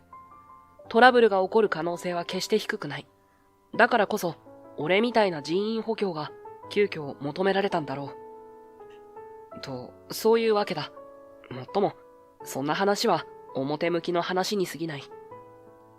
本当の理由はわからないまま、この大学の夜景を任されている気がしている。管理部の担当者からは、君には期待している、とだけ言われたけれど、正直ピンとこない。ただ、俺は俺で仕事に集中するだけだ。余計なことを考えず、トラブルがあれば淡々と処理する。それが今の俺の役目だと思っている。そんなある日の午後、時計の針はちょうど3時を回った頃だ。今日は朝からキャンパス内を巡回していたが、最後に残った学内の研究棟に入って、施錠や安全確認などをざっと済ませようとしていた。建物の正面は学生の往来が多いので、日当たりもよく活気があるが、裏手に回ると途端に人気がなくなる。そこは少し薄暗く、ひんやりとした空気が漂うような場所だ。その裏手に差し掛かった時、遠くから怒鳴り声が聞こえてきた。少し耳を澄ますと、かなりきつい口調で誰かを罵っているようだ。研究棟裏の通路に入った途端、はっきりと、お前ら、やれと、男の声が響く。嫌な響きだった。俺は、ごく自然に息を潜め、声のする方向へと歩みを進める。すると、視界に飛び込んできたのは、数人の不良学生らしき連中が、別の学生を取り囲んでいる光景だった。囲まれているのは、小柄な男の子で、腕をがっちり掴まれて、身動きが取れない様子だ。取り巻きの一人が、上白さんを舐めてんじゃねえぞと、吐き捨てるように言っている。上白グループ。企業名は、俺も耳にしたことがある。大きな会社で、大学への資金提供も桁違いだと聞く。学内のあちこちで、上白グループのご協力による設備なんてプレートを見かけるし、その名前は嫌でも覚えてしまう。そういえば、上白グループの御曹司、上白宗太が在学していると聞いた。だが、スポンサーの息子だからといって、暴力を働いていい理由にはならない。やっていることを見過ごすわけにはいかない。おい、そろそろやめろ。ここで騒がれると困るんだが。俺はため息混じりに声をかけた。腕を掴まれている学生が、助けてと弱々しく呼びかけてくるのが聞こえる。だが、その周りを取り囲んでいる不良たちは、俺の存在を疎ましそうに睨み返すばかり。中心にいた宗太は露骨に眉を潜めた。はぁ？なんだよ。警備員風情が勝手に口出ししてくるんじゃねえよ。明らかに挑発してきているが、俺の方こそ面倒な事態を避けたい。とはいえ、すでに腕力を行使している以上、放置するわけにもいかない。校内での暴力は大学の規則に反する行為だし、何より目の前の学生を助けなきゃならない。だから、俺はひとまず落ち着いた口調で諭す。ここは通路だ。通行の邪魔になるし、暴力は見逃せない。早く手を離せ。上白家の息子に向かって、ずいぶんな言い草だな。わかってんのか？あんまり余計なことをすると、学校から追い出されるのはお前の方だぞ。宗太の口調からは、大学側に対して絶対的な影響力を持っているという自負が感じられる。その力がどれほどのものなのか、俺にはわからない。ただ、学生同士のトラブルを止めるのは警備の仕事だ。ここで引き下がるつもりはさらさらない。ルールは守らないと。俺は警備員だ。それ以上でも以下でもない。俺が言い切った瞬間、取り巻きの一人が、こいつ生意気だな、と声を上げ、きびすを返してこちらに向かって突っ込んできた。まあ、想定の範囲内だ。俺はその動きを軽く受け止め、相手の腕を制して一瞬で地面に伏せさせる。すると、うわっという悲鳴が上がり、周囲が一気にざわめいた。この野郎！てめえ、ただの警備員じゃねえな！騒ぐと他の学生がびっくりする。余計な怪我はさせたくない。やめとけ。そう返した時点で、取り巻きたちの顔色が変わる。彼らは、なりふり構わず、もう一度かかってこようとしたが、俺は間合いをずらすようにステップを踏み、次々と制圧していく。大声や罵声は上がるものの、彼らの攻撃はむしろ単調で、そこまで苦労せずに抑え込むことができた。結果として、取り巻きは全員が地面に倒れ込み、ソータは唖然として立ち尽くしている。まさか、警備員に返り討ちにされるとは思っていなかったんだろう。彼は悔しそうに唇を噛みしめると、取り巻きを引きずり起こしながら、俺を鋭く睨んだ。調子に乗るなよ。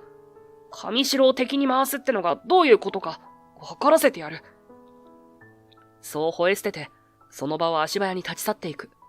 その背中からは、プライドを叩き割られた怒りがありありと伝わってくるが、それがどうした。暴れたいなら勝手にしろ、と、俺は心の中でつぶやくだけだ。もしまた問題を起こすなら、その度に対処するだけ。腕をつかまれていた学生は、呆然とした表情を浮かべている。俺は軽く肩に手をやり、大丈夫か、と声をかけた。すると、彼は小さくうなずきながらも、ありがとうございます。ほんと助かりました。と、ぎこちなく礼を言った。まだ震えているようだが、とりあえず怪我はないようで何よりだ。彼はペコペコと頭を下げながら、駆け足でその場を去っていった。昼下がりの学内とは思えない、一触即発の空気だったが、今は一時的に落ち着いたようだ。施錠確認の前に、なんという面倒事に遭遇してしまったのか、と俺は苦い笑みを漏らす。まあ、これでひとまず問題は片付いた。とはいえ、上城グループの息子が本気で怒っているなら、後で色々と面倒なことになるだろう。大学の運営上、スポンサーの存在は、絶対的なものかもしれない。それがどれほどの影響力を持つのか、まだ俺には想像がつかない。だが、仕事として見過ごすわけにはいかないのだから仕方ない。はぁ。俺はわずかにため息をついた後、周囲を見回して異常がないことを確認し、研究棟の裏通路を後にした。そのまま一通りの巡回を終え、防災センターに戻った。デスクで報告書を書き始めていると、急に扉が開き、明るい声が耳に飛び込んできた。伊吹さん、ちょっとよろしいでしょうか。顔を上げると、そこに立っていたのは、この大学の理事長、東堂薫だった。まだ若い女性だ。肩までの黒髪が印象的で、理事長という肩書きから受けるイメージとは少し違う、柔らかな雰囲気を持っている。しかし、その瞳には確かな芯の強さを感じた。俺が慌てて立ち上がろうとすると、彼女は、そのままでいいですよ。と言って、椅子を進めてくれた。先ほど、上白くんが絡んだ騒ぎに対応してくださったそうですね。ご苦労様でした。怪我はありませんか？いえ、特に問題ありません。大きな被害はなかったと思います。なるべく簡潔に答える。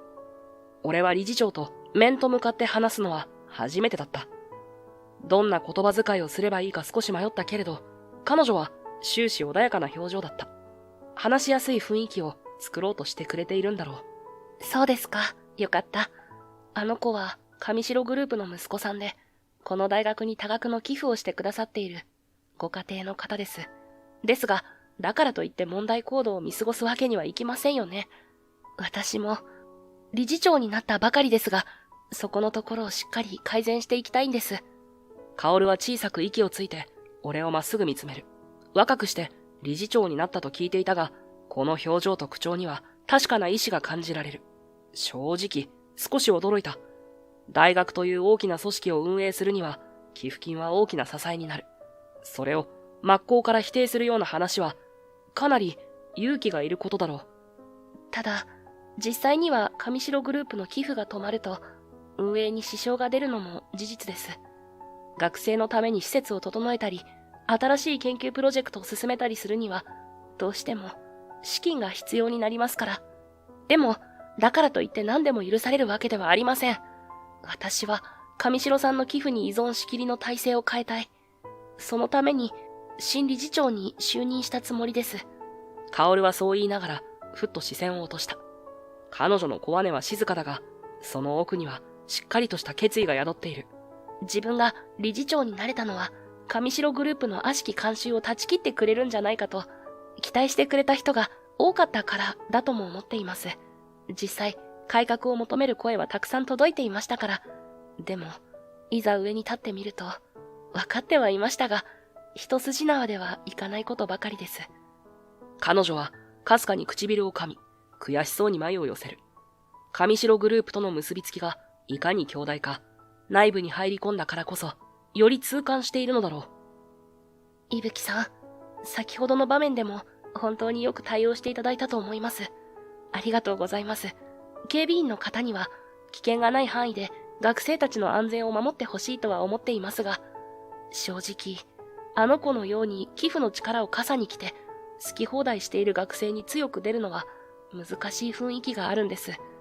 周囲もなかなか強く言えないし、見て見ぬふりをしてしまう人が多くて。薫の小姉はどこか苦悩をにじませていた。大学関係者からすれば、上白グループへの忖度や配慮は当然のように求められるのかもしれない。その現状を変えるのがいかに大変なことか。理事長に就任してまだ日が浅いであろう薫が、どれほどの圧力や障害に直面しているのか、考えるだけで憂鬱になる。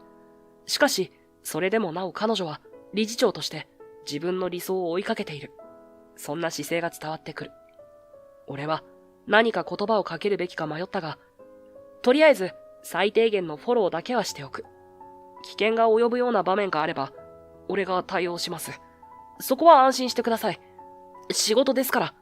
俺の言葉を聞いた薫は、ふっと笑顔を浮かべた。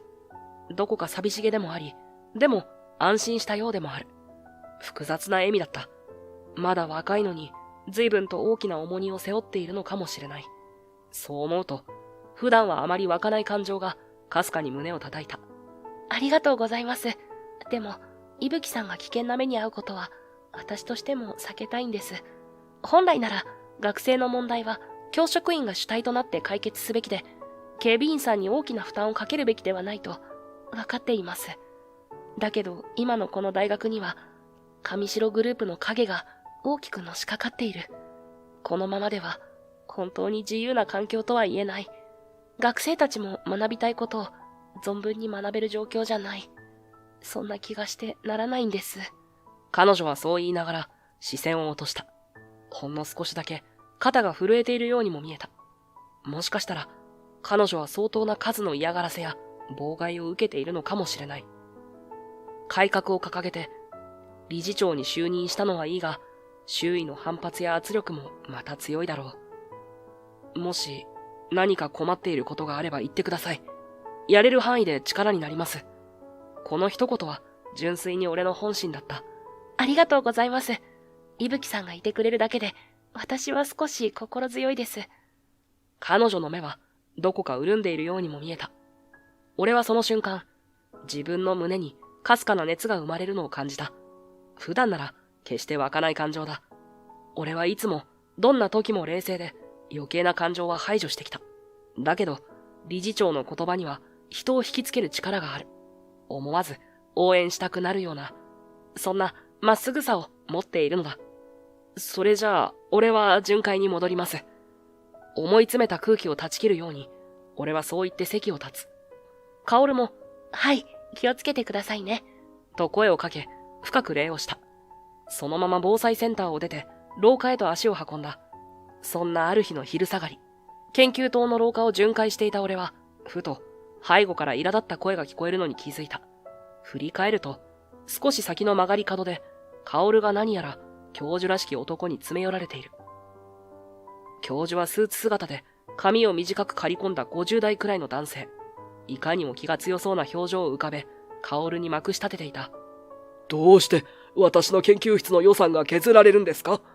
今までずっと支援していただいていた上白グループの寄付金が突然止まるかもしれない、なんて話を聞きましたよ。そんなことになれば、この大学の研究体制は大打撃ですよ。わかっているんですか、理事長。ですから、その件はまだ検討段階で。薫の声は落ち着いているものの、教授の勢いに押され気味だ。近くにいる職員や学生は明らかに気まずそうに目をそらしている。どうやら、ここ最近打ち出した上白グループへの依存体制を見直すという理事長の方針が研究室や教授の間で不安や反発を招いているらしい。俺は迷った末、気配を消すように近づき、薫の背後から声をかけた。理事長、何か問題があるならお手伝いしましょうか。すると、教授は俺の姿を見て、警備員か、と鼻で笑うような顔をした。薫は少し驚いたように振り返り、やや曖昧に微笑む。教授の剣幕は弱まらないまま、なおも強い口調でまくし立てる。この大学は研究に力を入れているからこそ評価されてきたんです。その資金源を断たれたら学生だって困りますよ。学会発表や論文作成の費用はどこから出すんです。理事長になったばかりのあなたにはわからないかもしれませんが、これは由々しき問題なんです。研究の継続は大切だと考えています。ですが、寄付金に依存しすぎている現状は変えなくては。薫がそう口にすると、教授は舌打ちをして首を振る。理想ばかり掲げられても困るんだよ。今まで問題なくやれてきたんだから余計なことはしないでほしい。あなたが理事長としてまだ慣れていないのはわかりますが、これで学生や我々研究者が割を食うのは勘弁してくださいよ。最後の言葉はほとんど吐き捨てるようだった。薫もさすがに表情を曇らせ、何か言い返そうとしたが、教授はそれを待たずにきびすを返して去っていく。残された薫はしばらくその後ろ姿を見つめていたが、やがて苦しそうにため息をついた。すみません。変なところを見せてしまって。いや、俺が勝手に立ち聞きしてただけです。大丈夫ですか？俺がそう尋ねると、薫は力なく微笑んだ。大丈夫じゃないですね。でも、今のような意見は、今後、ますます増えると思います。上白グループの寄付がなくなるかもしれないという噂だけで、研究費用や新規設備への投資が減ると不安視する教授や教職員は多いんです。学内だけでも収集がつかなくなりそうなのに、上白さんからは直接、理事長としての方針を批判されるし、そう語る彼女の瞳は疲労と苦悩が入り混じった色を帯びていた。手伝えることがあるなら何でも言ってください。雑用だろうと、相談相手になるだけだろうと、思わずそう声をかけた自分に少し驚いた。俺はいつもなるべく余計な関わりは避けるようにしてきた人間なのに。薫は大きく見開いた瞳でしばらく俺を見つめ、やがてかすかな笑みを浮かべる。ありがとうございます。実は今も少し困っていることがありまして、教授会で配布する資料を急いで準備しないといけないんですが、私一人ではちょっと手が回らなくて。わかりました。やりますよ。即答すると、薫は少し恐縮したような表情で、いいんですか？警備員さんのお仕事の範囲じゃないのに。と首をかしげる。だが、このまま放っておけるほど無関心ではいられない。俺は自分に言い聞かせるように軽く肩をすくめた。大丈夫です。気にしないでください。困ってるんですよね。その言葉に、薫は今にも泣き出しそうな笑顔を見せた。誰にも頼れず、ずっと一人で耐えてきたんだろうと思うと、胸の奥が苦しくなる。彼女は急いで資料をまとめるために、自分のオフィスへと戻っていく。その後ろ姿は、心なしか軽く見えた。そして、それから数十分後、予定していた作業を手伝い終えると、薫がほっと安堵の表情を浮かべてから言った。伊吹さん、本当にありがとうございました。おかげで間に合いそうです。もしご都合が良ければ、今日のお昼をご馳走させてください。お礼がしたいんです。いえ、別にいいですよ。手が空いていただけですし。私が良くないんです。気が済まないので、ぜひご一緒させてください。それまで苦しそうに眉を寄せていた彼女の瞳にはささやかな明るさが戻っている。俺は少しだけ戸惑ったが、申し出を断るのも水を差すようで悪い。素直に甘えることにした。じゃあ、お言葉に甘えて。薫は嬉しそうに小さくうなずき、よかった。では、ついてきてください。と歩き出した。どこへ連れて行かれるのかと思いながらついていくと、向かった先は校舎の最上階にある屋上だった。外階段を登りきると、眩しい青空が視界に広がる。昼下がりの日差しが暖かく、静かで、耳を澄ませば遠くに学生たちの歓声が聞こえてくる。ここ、実はあまり人が来ないんですよ。鍵の管理も厳しくて、教職員でも知ってる人が少なくて、でも、特等席でしょ？薫はそう言いながら、屋上の一角にある小さなベンチを指さした。俺たちは並んで腰掛け、差し込む日光を浴びる。見下ろせば、広いキャンパスが穏やかに広がり、行き交う学生たちが小さく見えた。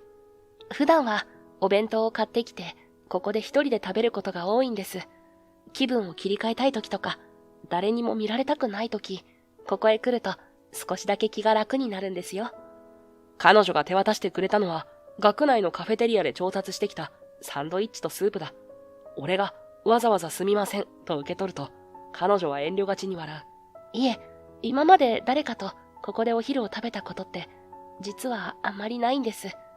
周りにこういう場所があること自体を話したこともなくて。でも、伊吹さんにはお礼をしたいと思ったし、それに少し話したいこともあったんです。軽く風が吹き抜け、薫の髪がふわりと揺れる。彼女はまっすぐに前を向いたまま、小さく息をついた。私は昔、この大学の学生だったんです。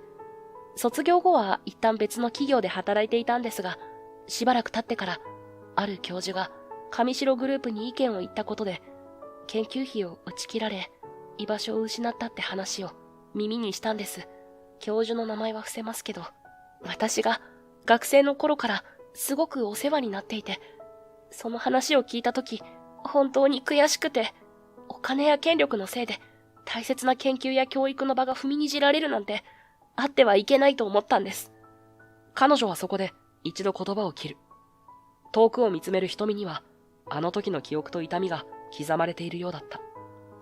その教授は、実質的に大学を去ることになり、周りもみんな、仕方ないね、上白グループを怒らせたら大変だからというばかりでした。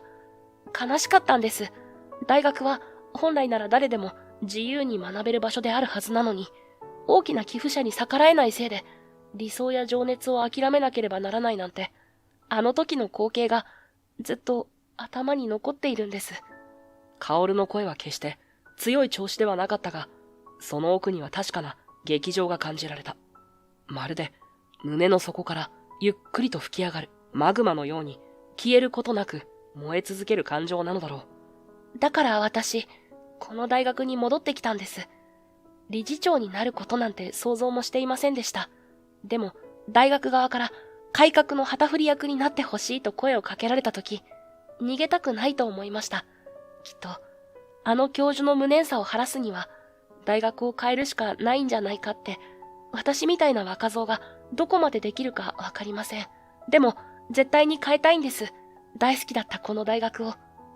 薫の吐き出す言葉に嘘は一つもない。彼女は覚悟を決めて、これまで本当に一人で走り続けてきたのだろう。その姿を想像すると、胸の奥が熱くなる。俺はそっとサンドイッチの袋を握ったまま、ほんの少し考え、言葉を返す。ありがとうございます。話してくれて、少しでも力になれるなら、言ってください。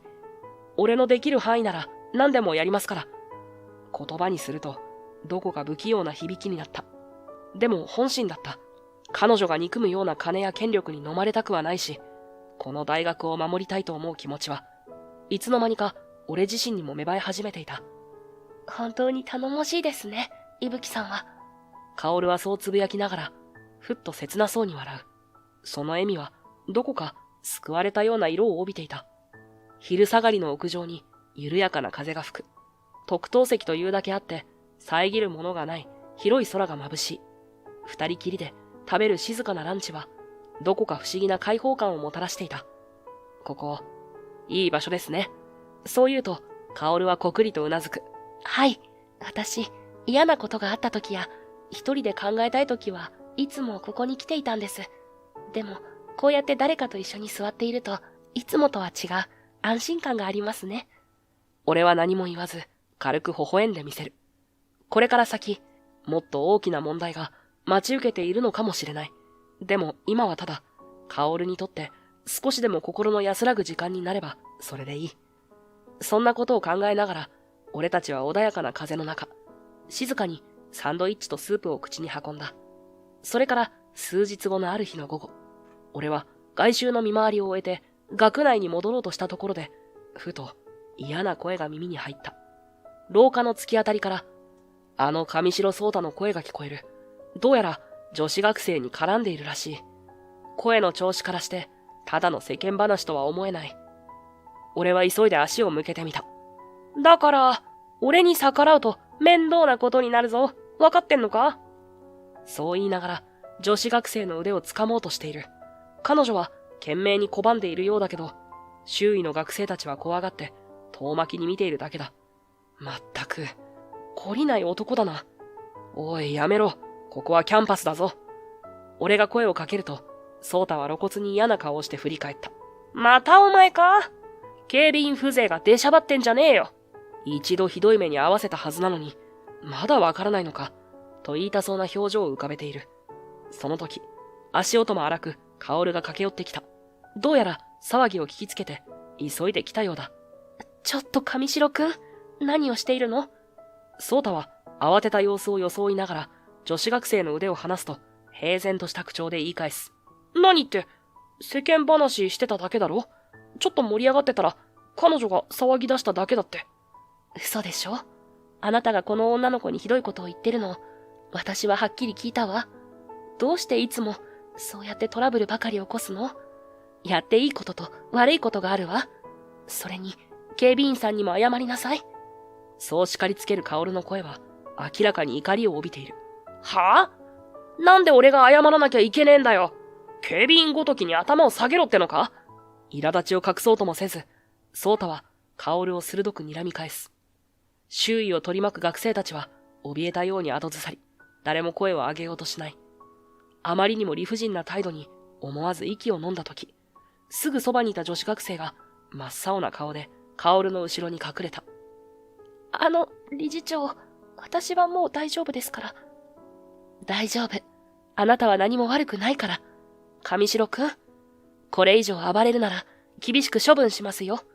薫がきっぱりと言い放つと、ソータは彼女を思い切り睨んだ。廊下の空気がひりつくように重たくなる。処分ね。俺を処分して何になると思ってるわけ？あんたって本当に世間知らずだよね。怖いもの知らずっていうか。でも、まあ、そういうやつ嫌いじゃないな。挑発めいた口調のまま、ソータは一瞬不気味な笑みを浮かべた。そして、ちらりと薫に視線を向ける。じゃあわかった。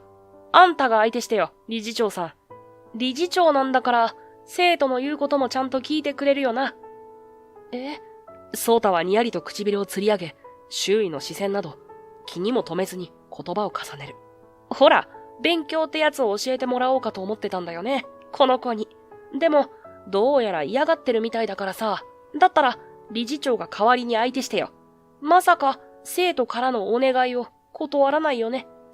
薫が戸惑いを見せたその刹那、ソータは腕を伸ばし、薫の手首を掴もうとする。瞬間、俺はたまらず割って入り、ソータの腕を乱暴にならない程度に抑え込んだ。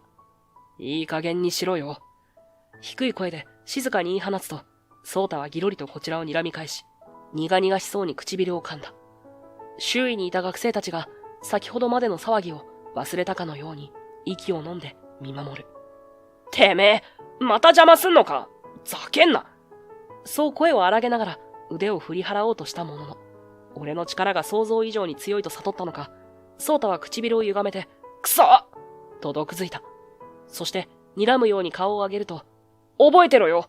俺を怒らせたこと、後悔させてやるからな。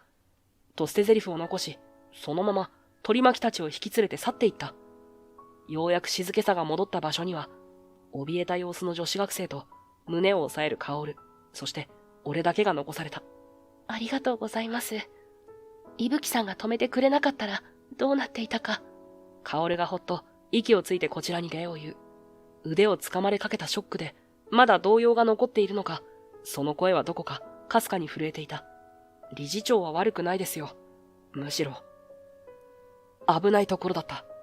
俺がそう言いながら、薫の表情を伺うと、彼女はわずかに気まずそうに目を伏せた後、仕切り直すように背筋を伸ばす。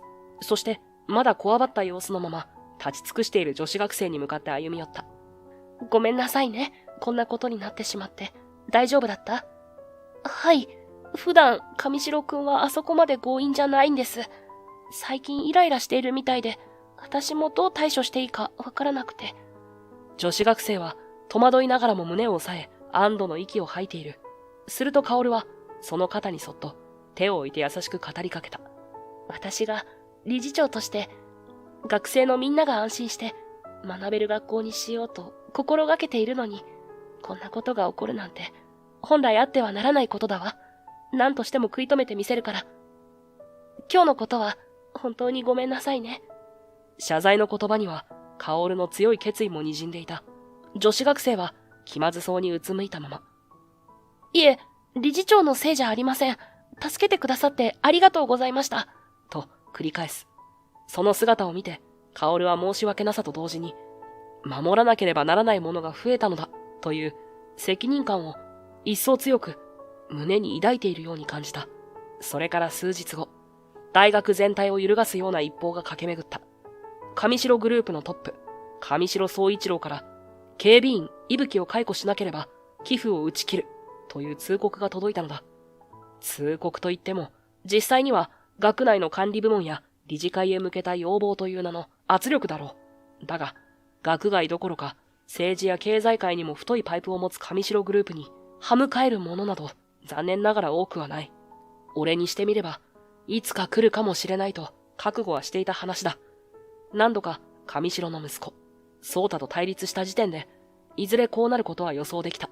だが、思ったより早かったし、何より、その手回しの速さと徹底ぶりには、正直驚かされた。伊吹さん、すみません。本当に申し訳ないんです。大学の管理部から契約解除を言い渡された直後、薫は俺の元へ駆けつけて、深々と頭を下げた。彼女が悪いわけじゃないのは分かっている。それどころか、理事長として何とか食い止めようと最後まで抵抗してくれたのも聞いている。理事会では多数決で押し切られました。上白グループの寄付が止まれば、研究費や新規設備の予算が大幅にカットされる。そうなれば、学生や教職員にしわ寄せが行くのは必至。みんな、その状況を恐れているんです。仕方ないですよ。理事長が悪いわけじゃない。俺の方こそお世話になりました。そう答えたものの、薫は自分を責めるように唇を噛んでいる。俺はいつもならクールに割り切れるはずの自分が、どこか歯がゆく胸の奥を痛めつけられるのを感じていた。ここを離れるのが今になって惜しく思える自分がいる。俺の退職日はすぐに決まり、あっという間に最終日がやってきた。学生や職員には臨時雇いの契約期間が終了するとだけ伝えられ、特に大きな騒動もなく大学を後にすることになったのだが、それが余計に虚しさを感じさせる。俺が大学を去っても、この場所は何事もなかったかのように回っていくのだろう。荷物といっても私物はほとんどない。段ボール一つに収まる程度のわずかなものをまとめ、警備室で最後の挨拶を済ませる。数人の同僚が、急だなぁ、と困惑した顔を見せてくれたけれど、学内の力関係をよく知る彼らは、それ以上何も言わなかった。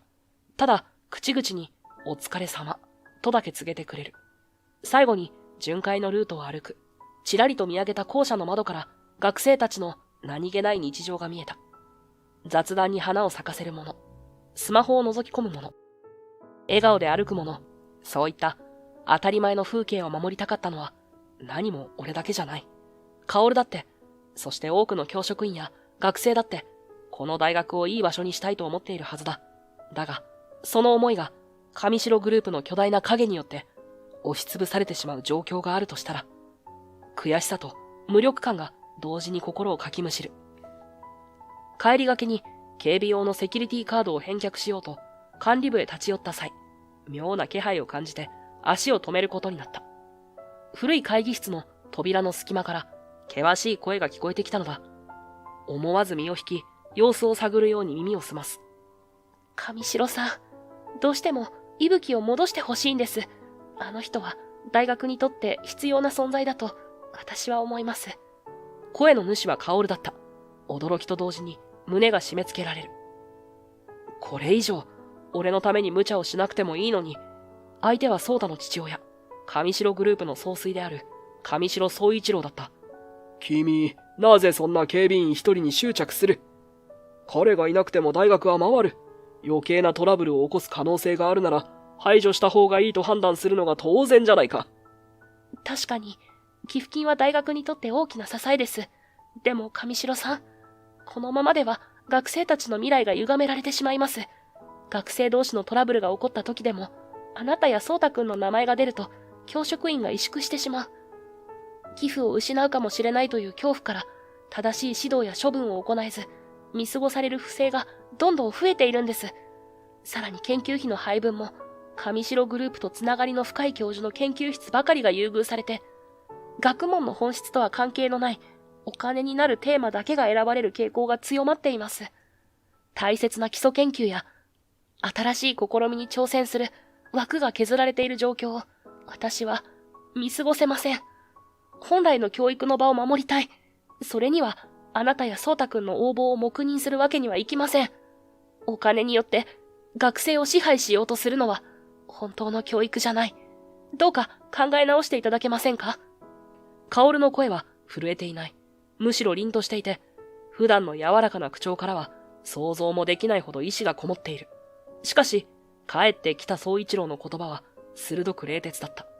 ビジネスだよ、東堂理事長。これは善悪や教育の理想なんてものを語っても、現実は動かない。感情論に流される人間を私は信用しない。もしあなたが本当に学生のことを思うなら、私に逆らうような真似はやめるべきだ。上白宗一郎はそう言い放ち、薫を見据えた。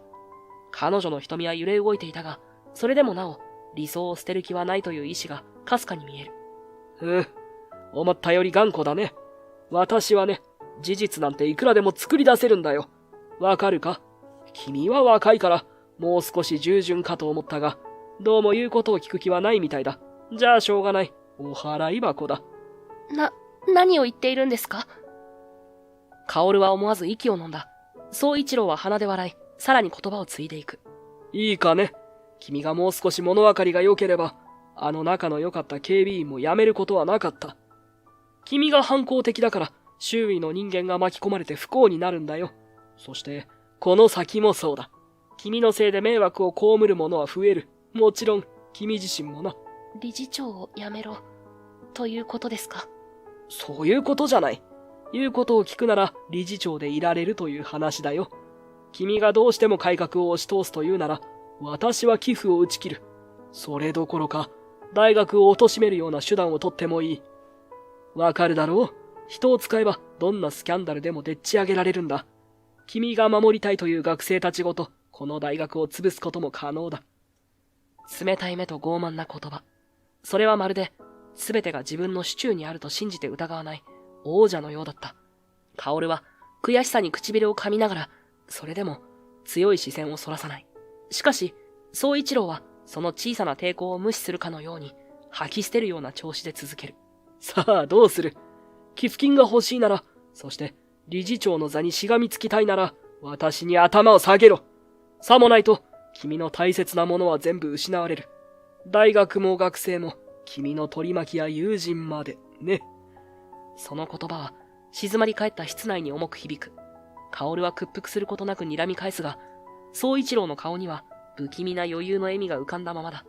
まるで、勝敗は最初から決まっていると言わんばかりに。あなたこそ、いつまでそんなやり方で人を支配できると思っているんです。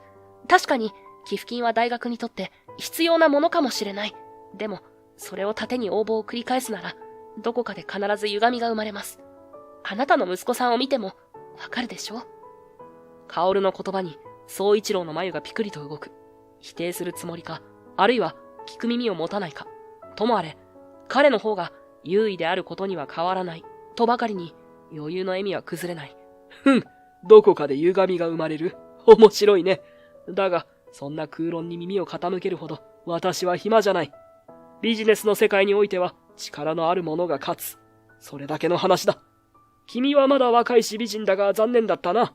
大人の現実というものをもっと早く学んでおくべきだったよ。そこで、宗一郎はちらりと腕時計を見る。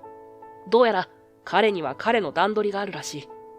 この場で薫が従わないというならば、何らかの形で証拠を捏造し、解任動議を出すなり、何なりして、大学ごと彼女を潰しにかかるつもりなのだろう。そのための準備がすでに整っているに違いない。宗一郎の取り巻きが薫の肩をつかみ、彼女をソファーへ強引に押しやる。ちょっとやめて、話して。薫が声を上げたその瞬間、俺はやや遅れて部屋に飛び込んだ。そこまでだ。手を離せ。俺の声に、室内の視線が一斉に集中する。数名の取り巻きたちが驚いた顔を向けると、すぐに不快そうにうなり声を上げた。お前、大学にいた警備員じゃねえか。なんでここにいる？薫も目を丸くして動きを止める。だが一方で、宗一郎は呆れたように肩をすくめ、低い声で言い放った。邪魔をするにも程があるぞ。お前の立場はとうに奪ってやったはずだが、警備員の分際でいつまでしつこくつきまとうつもりだ。ふてぶてしい態度。だが、俺は同日に相手を睨み返す。それは、これまで警備員という仮の姿を装っていた自分が、ようやく、本当の肩書きを明かす時が来た、という気持ちがあったからだ。警備員。いや、正確には、大学の警備員という肩書きは、もう失ったけどな。もっとも、最初から警備員が本業だったわけじゃない。そう言って、俺は胸元から ID カードケースを取り出し、宗一郎と取り巻きの前に差し出す。その表面には、明確に FBI の文字。アメリカ連邦捜査局の証明が刻まれている。俺は FBI 捜査官、伊吹だ。上白グループの長年にわたる不正行為を捜査するため、極秘裏に大学へ潜入していたんだよ。部屋の空気が一変する。取り巻きの男たちは一斉に息を飲み、宗一郎もさすがに驚きの色を浮かべた。薫は目を見開き、思わず口を手で覆う。FBI、伊吹さんが警備員じゃなかったって、そういうこと？薫が呆然とつぶやく声が小さく震えているのがわかる。まさか、俺が外国の捜査機関の人間だとは想像もしていなかったのだろう。宗一郎はすぐに平静を取り戻したようだが、それでも軽く目を伏せてから鼻で笑う。バカバカしい。ここは日本だ。FBI が勝手に捜査官を送り込んでいいと思っているのか？お前一人で私をどうにかできると思っているなら、思い上がりも甚だしいぞ。確かに、通常ならアメリカの捜査官が日本で職務を行うのは難しい。だが、今回の件は国際犯罪に関わる疑惑があり、日本側とも協力協定を結んでいる。そのお膳立てがなければ、俺も堂々と動くことなどできなかった。残念だがもう遅い。日本の警察とも連携して、あなたの資金洗浄と贈賄疑惑については、すでに大規模な証拠固めが進んでいる。あなたの自宅や会社の関連施設に同時捜索が入るのも時間の問題だ。言うが早いか、俺はスマートフォンを取り出して通信を確認する。ちょうど今、周辺で待機していた FBI と日本の捜査チームが突入の最終確認をしている最中だった。これでタイミングは万全。あとは俺が合図を送るだけだ。宗一郎の眉がぐっと寄る。取り巻きの男が拳を握りしめ、こちらを威嚇するように睨んでいる。緊迫した空気を薫のか細い声が破った。伊吹さん、本当に FBI の？ええ、隠していてすみません。そう言いながら、俺は薫にわずかに微笑んでみせる。彼女はまだ混乱している様子だが、少しずつ理解を深めているのだろう。瞳に浮かぶ涙をこらえながら、ぎこちなくうなずいてくれた。でもこれ以上隠す必要はない。薫さん、あなたを救うためにここに来ました。その言葉に、薫は小さく息を飲む。取り巻きの男たちが一斉に動く気配を感じたが、俺はすかさず彼らの間合いを見極め、一瞬のうちに接近する。一人は裏剣を振りかざしてきたが、腕を受け流してから倒し、もう一人は抱きつくように組みつこうとするのを肘打ちで距離を取り、膝蹴りで腰を砕くように崩す。ぐわっ！激しい苦悶の声。宗一郎が、何をしている？早く抑え込め！と怒鳴ったが、残りの連中も先ほどの動きを見て一瞬たじろいだ。それを合図にしたかのように、部屋の外で大きな衝撃音が鳴り響く。ドアを破るようにして数人の捜査官が突入してきたのだ。黒い防弾チョッキを着た男たちが素早く展開し、取り巻きを次々と制圧する。まさに一斉摘発の現場だった。FBI だ！動くな！日本の警察だ！全員手を挙げろ！怒号が飛び交い、取り巻きたちはなすすべなく拘束されていく。宗一郎は唇を噛み締め、なおも言い訳をしようとしたが、捜査官の一人が令状を突きつけ、抵抗を許さない。上白宗一郎、あなたを違法資金洗浄及び贈賄、さらに恐喝の容疑で逮捕します。黙秘権があることはご存知でしょうが、今後の取り調べへの協力を進めますよ。バカな。私はこんなところで終わる男じゃ。宗一郎は上ごとのようにつぶやきながら、手錠をかけられたまま床に引きずり倒された。もはや彼がこれまで築き上げてきた権威や影響力もこの状況を覆すことはできない。薫はその光景を見つめたままソファーにへたり込んでいる。俺は彼女のそばへ駆け寄り、肩にそっと手を置いた。驚いたように薫が顔を上げると、そこにはいつもの柔らかい彼女の眼差しが戻り始めていた。よかった。本当に助かったんですね。私も大学も。絞り出した声でそうつぶやき、薫は安堵の涙を流す。俺は何も言わず、ただその肩を支えるだけだ。すると、部屋の奥から突入してきた捜査官の一人が、俺と薫の様子を見とがめたらしく、からかい半分の調子で声をかけてきた。全身に防護装備を身にまとった同僚で、俺のことをワンダーとコードネームで呼ぶ古くからの仲間だ。へえ、なるほど。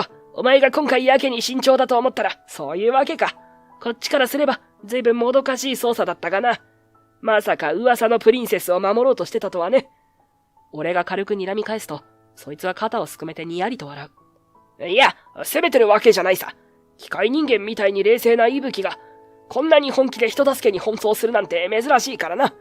普段なら、もっとドライに任務をこなすくせに、この女性には手を出すな。彼女に危害だけは加えさせないって、お前があんまり言うもんだから、何事かと思ったぜ。うるさい。現場の判断だ。同僚のあからさまな茶化しに、俺は短くそう返す。彼は口笛を吹くようにからかってきたが、ソファーに腰を下ろしたままの薫は何を言われているのかわからず、困惑気味に俺と捜査官を交互に見ていた。まあいいんじゃないの。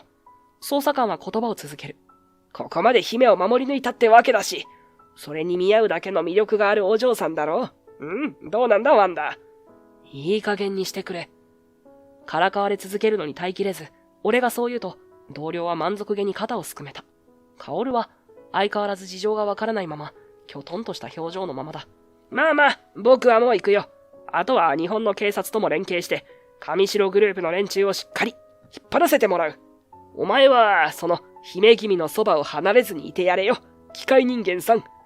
そう言い捨てるや否や、同僚は手際よく部屋の状況を確認し、捜査チームの方へと合流していった。ざわめきと報告の声が入り混じる中、俺は一つ息をついてから、薫のそばに膝をつく。彼女はまだ、ソファーの上でかすかに身を震わせている。すると、ふと顔を上げた薫が、ほんのり赤い方で俺を見つめた。伊吹さん、今の姫君とか、機械人間とかって。意外そうにつぶやく彼女に、俺は少しだけ困惑して首をかしげる。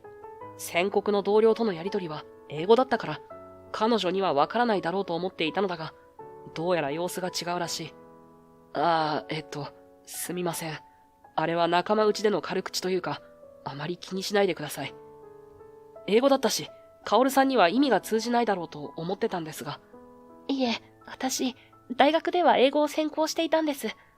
英会話にはそこそこ自信があって、だから、だいたいわかりました。あなたの同僚さん、私のことをプリンセスって呼んでましたよね。薫は頬をあからめながら申し訳なさそうに目を伏せる。その姿が妙に可愛らしく、俺は慌てて言い訳を探した。違うんです。あいつは何でも茶化す癖があって、俺のことは機械人間とか呼ぶし、あなたをプリンセスなんて勝手にからかってるだけです。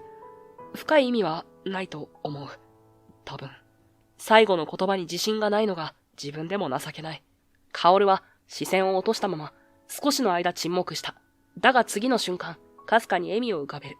でも、あなたの同僚さん、伊吹さんが私を守ろうとしてくれていたこと、すごく面白がっているみたいでした。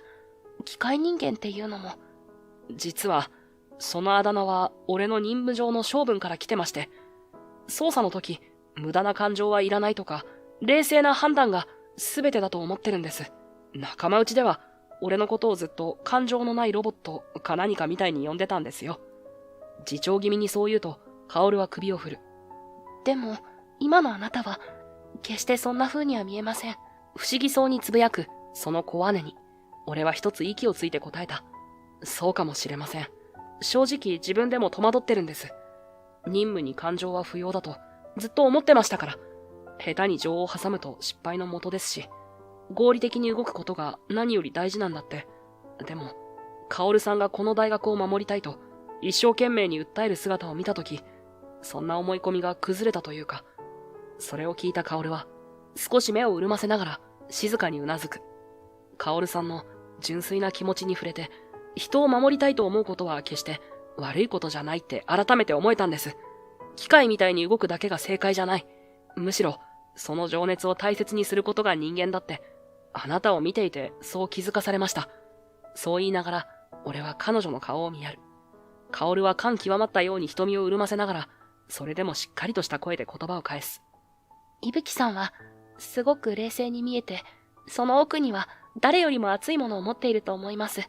機械人間だなんて、全然そんなことないですよ。少なくとも、私にとっては。思いがけない言葉に、俺は胸が熱くなるのを感じた。いつもはクールに任務をこなす自分が、ここまで人のために奔走していること自体が、確かに異例かもしれない。しかし、今はそれで良かったと思える。ありがとうございます。そんな風に言ってもらえるのは素直に嬉しいです。でも、あいつには余計なこと言われたくないんで、今度会ったら釘を刺しておきますよ。プリンセスは任せろ、くらいに。照れ隠し半分に冗談を飛ばすと、薫はプッと吹き出し、細めた瞳で俺を見つめる。その方には、まだ少しだけ赤みが残っていたけれど、その表情は明らかに安堵している。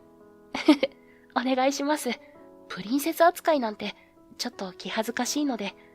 部屋の外からは、捜査官たちの足音と無線のやりとりが聞こえてくる。逮捕された上白宗一郎を車へ移す準備が進んでいるのだろう。混乱のただ中にあるはずなのに、俺と薫の周囲だけは、なぜか静かな空気が漂っていた。とにかく、これで、あなたは救われましたし、大学も守られる道が開けた。ここから先は、日本の警察との連携で、上白グループを徹底的に捜査することになります。まだ混乱はあるでしょうけど、薫さんはきっと乗り越えられますよ。そう言うと、薫は力強くうなずいた。そこには、先ほどまでの恐怖や絶望は見られない。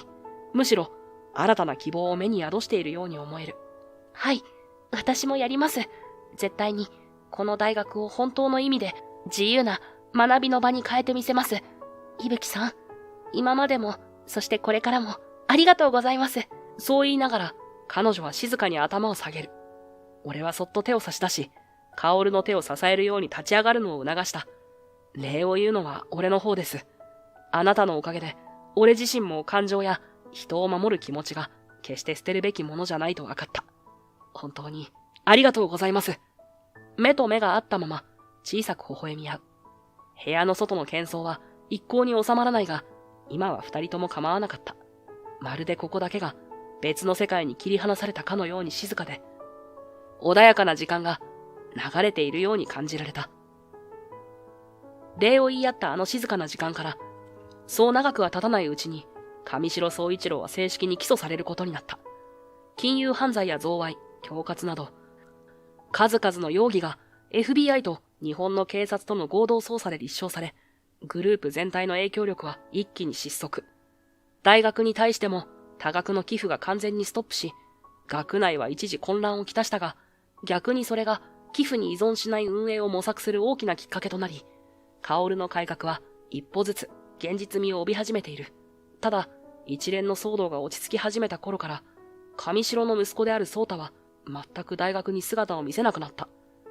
以前の傲慢な態度を知る者たちの中には、自業自得だという冷めた声もあるが、彼がどこにいるのか誰もはっきりとは把握していないらしい。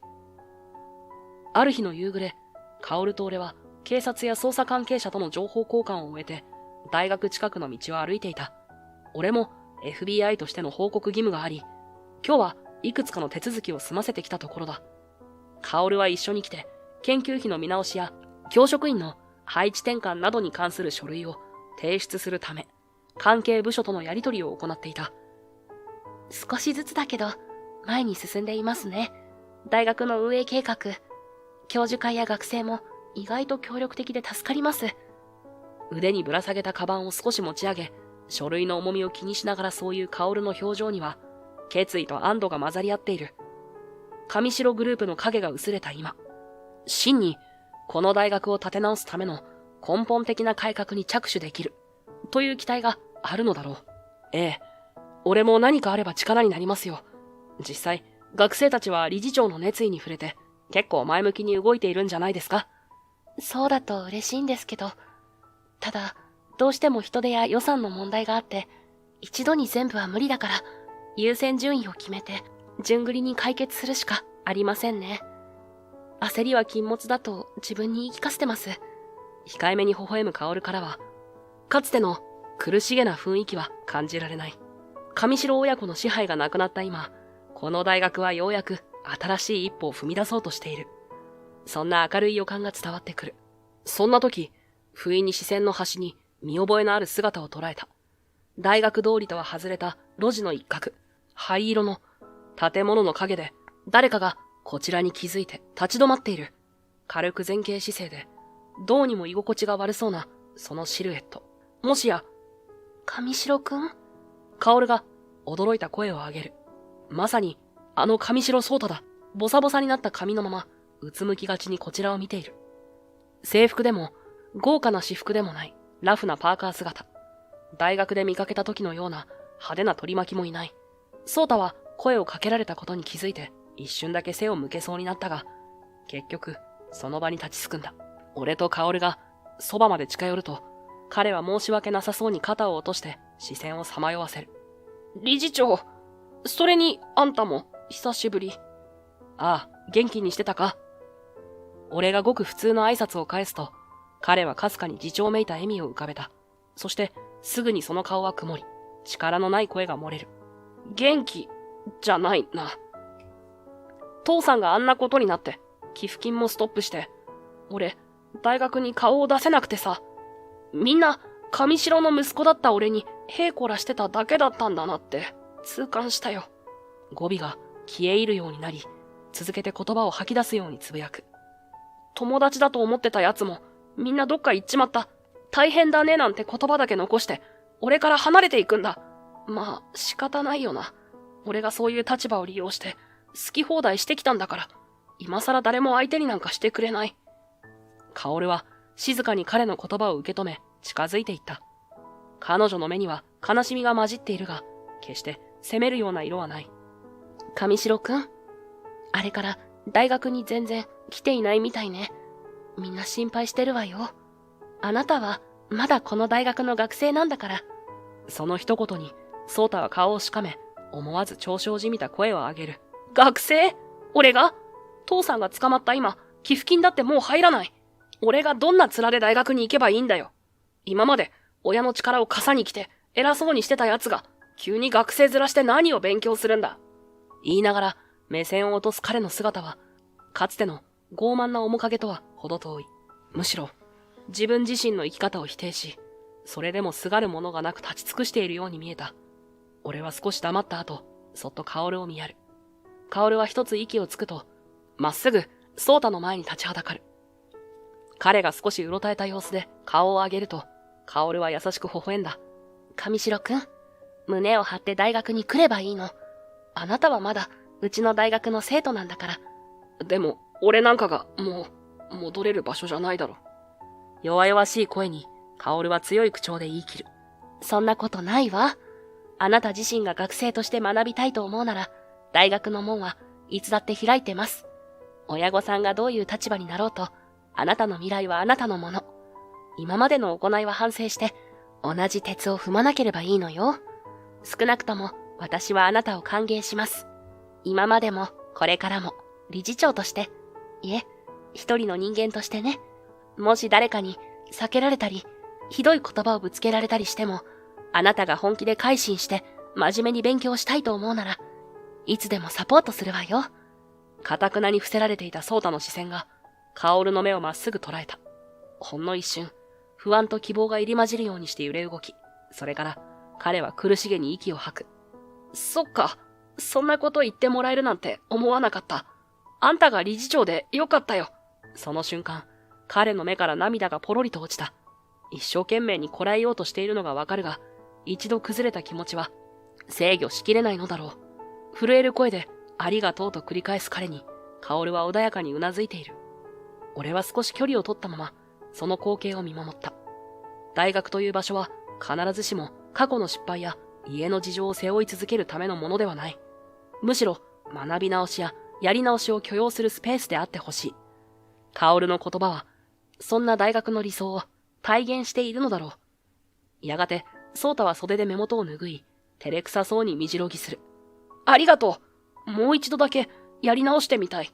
理事長やあんたにも散々迷惑かけたけど、今度は本当に大学へ行って、自分の力で何かを学びたい。その決意が本物かどうかは、これからの彼の行動が示してくれる。だが、薫がもう一度手を差し伸べている以上、彼がちゃんと努力をすれば、周囲の見る目も変わってくるだろう。俺はその様子をじっと見つめ、かすかにうなずく。過去のことをすぐに許してもらおうなんて期待するなよ。地道に信頼を取り戻すんだ。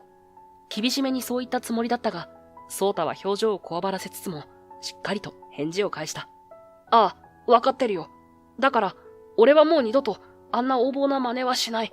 自分の弱さもちゃんと直視する。父さんの事件を見てわかったんだ。権力をかざして人を支配しても最後には何も残らないって。薫は静かに微笑みながら、期待しているわ、と告げた。その声に、これまでのわだかまりがほんの少しだけ溶けたような気がする。夕日に染まる路地で、まるで再出発を告げる儀式のような、ささやかな和解の光景だった。よかった。ちゃんと会えて。きっと、あの子もこれから変われると思います。父親の逮捕は大きなショックだったろうけど、今なら自分の道を見つけられるんじゃないかしら。そう言って、薫は小さく息をついた。夕刻の空は橙色に染まり、まばらに残った学生たちが遠くで何かの準備をしているらしく、キャンパスの奥にわずかな喧騒が漂っている。俺はそんな風景を横目で見ながら、薫の横顔を盗み見る。彼女の瞳は、さっきまでの気ぜわしさから解放されたように、柔らかい光をたたえていた。上白宗一郎の事件は一段落し、学内での改革もいよいよ本格的に動き出そうとしている。薫はまだ若い理事長だが、その志の高さは多くの教職員や学生の共感を呼んでいるみたいだ。逆に言えば、俺はそろそろ捜査官としての任務を終え、日本の警察との連携を確認しつつ、FBI 本部に報告を入れなければならない。そんな風に考えていると、ふと隣を歩く薫が少し照れた様子で笑みを浮かべた。それにしても、私がこうして歩けるのも、あなたのおかげですね、伊吹さん。正体を知らずに、ただの警備員さんだと思っていた頃は、まさか、こんなに大きな存在だなんて想像していませんでした。いや、逆ですよ。俺の方こそ、あなたの姿を見て、人を守りたいって気持ちを思い出させてもらったんです。最初は潜入任務って割り切ってましたけど、あなたの熱意を見ていると、どうしても感情が湧いてきて、そう言いながら俺は少しだけ語尾を濁す。けれど薫はどこか納得したように小さくうなずいてから続けた。そう。あなたは機械人間みたいにクールかと思ったら、意外と人間味があるんですね。冗談めかした口調だが、どこか含みがあるように感じられた。俺は咳払いをして言い返す。まあ、捜査官としては失格かもしれませんけど、あなたを放っておけなかったのは本当の気持ちですよ。その言葉に、薫はふふっと笑みをこぼしながら、そっと視線を遠くに向ける。校舎の屋上に目をやっているようだ。いつか二人でサンドイッチを食べた、あの特等席を思い出しているのかもしれない。今度、また屋上でお昼をご一緒しませんか？以前みたいに特等席でゆっくり。警備員さんと理事長じゃなくて、あなたと私として。いいですね。捜査が一段落したらぜひ。俺がそう返すと、薫は笑顔を深める。夕焼けの光が彼女の後ろ姿を金色に染めていた。大学の課題は山積みだけど、あなたがいてくれると心強いです。さっきの上白くんのことも、これからの改革のことも、いっぱい話したいことがありますから。いつになくはっきりした口調に、俺の胸がかすかに熱を帯びる。俺はそっとポケットに手を入れてスマートフォンを握りしめた。FBI としての報告業務や日本の警察との調整はまだ残っている。だけど、彼女との小さな約束を果たすまでは、もう少しだけここに留まってもいいかもしれない。了解。俺もまだ大学に未練があるってことですね。後始末をちゃんと見届けたら真っ先に誘ってください。うん、お待ちしてます。そう言って微笑み合うと、二人は緩やかな足取りで先へ進んだ。橙色の光の中、風がキャンパスの方へ向けて穏やかに吹いている。あの屋上へ行けば、きっとまた、二人の特別な時間を分かち合えるだろう。薫の隣を歩く、今この瞬間にも、どこか胸が満たされていくのを感じる。そして、この学び屋が再び動き出す。誰もが学びを楽しめる未来のために。俺は、そんな思いをかみしめながら、薫の柔らかな横顔を横目に、静かに歩みを進めたのだった。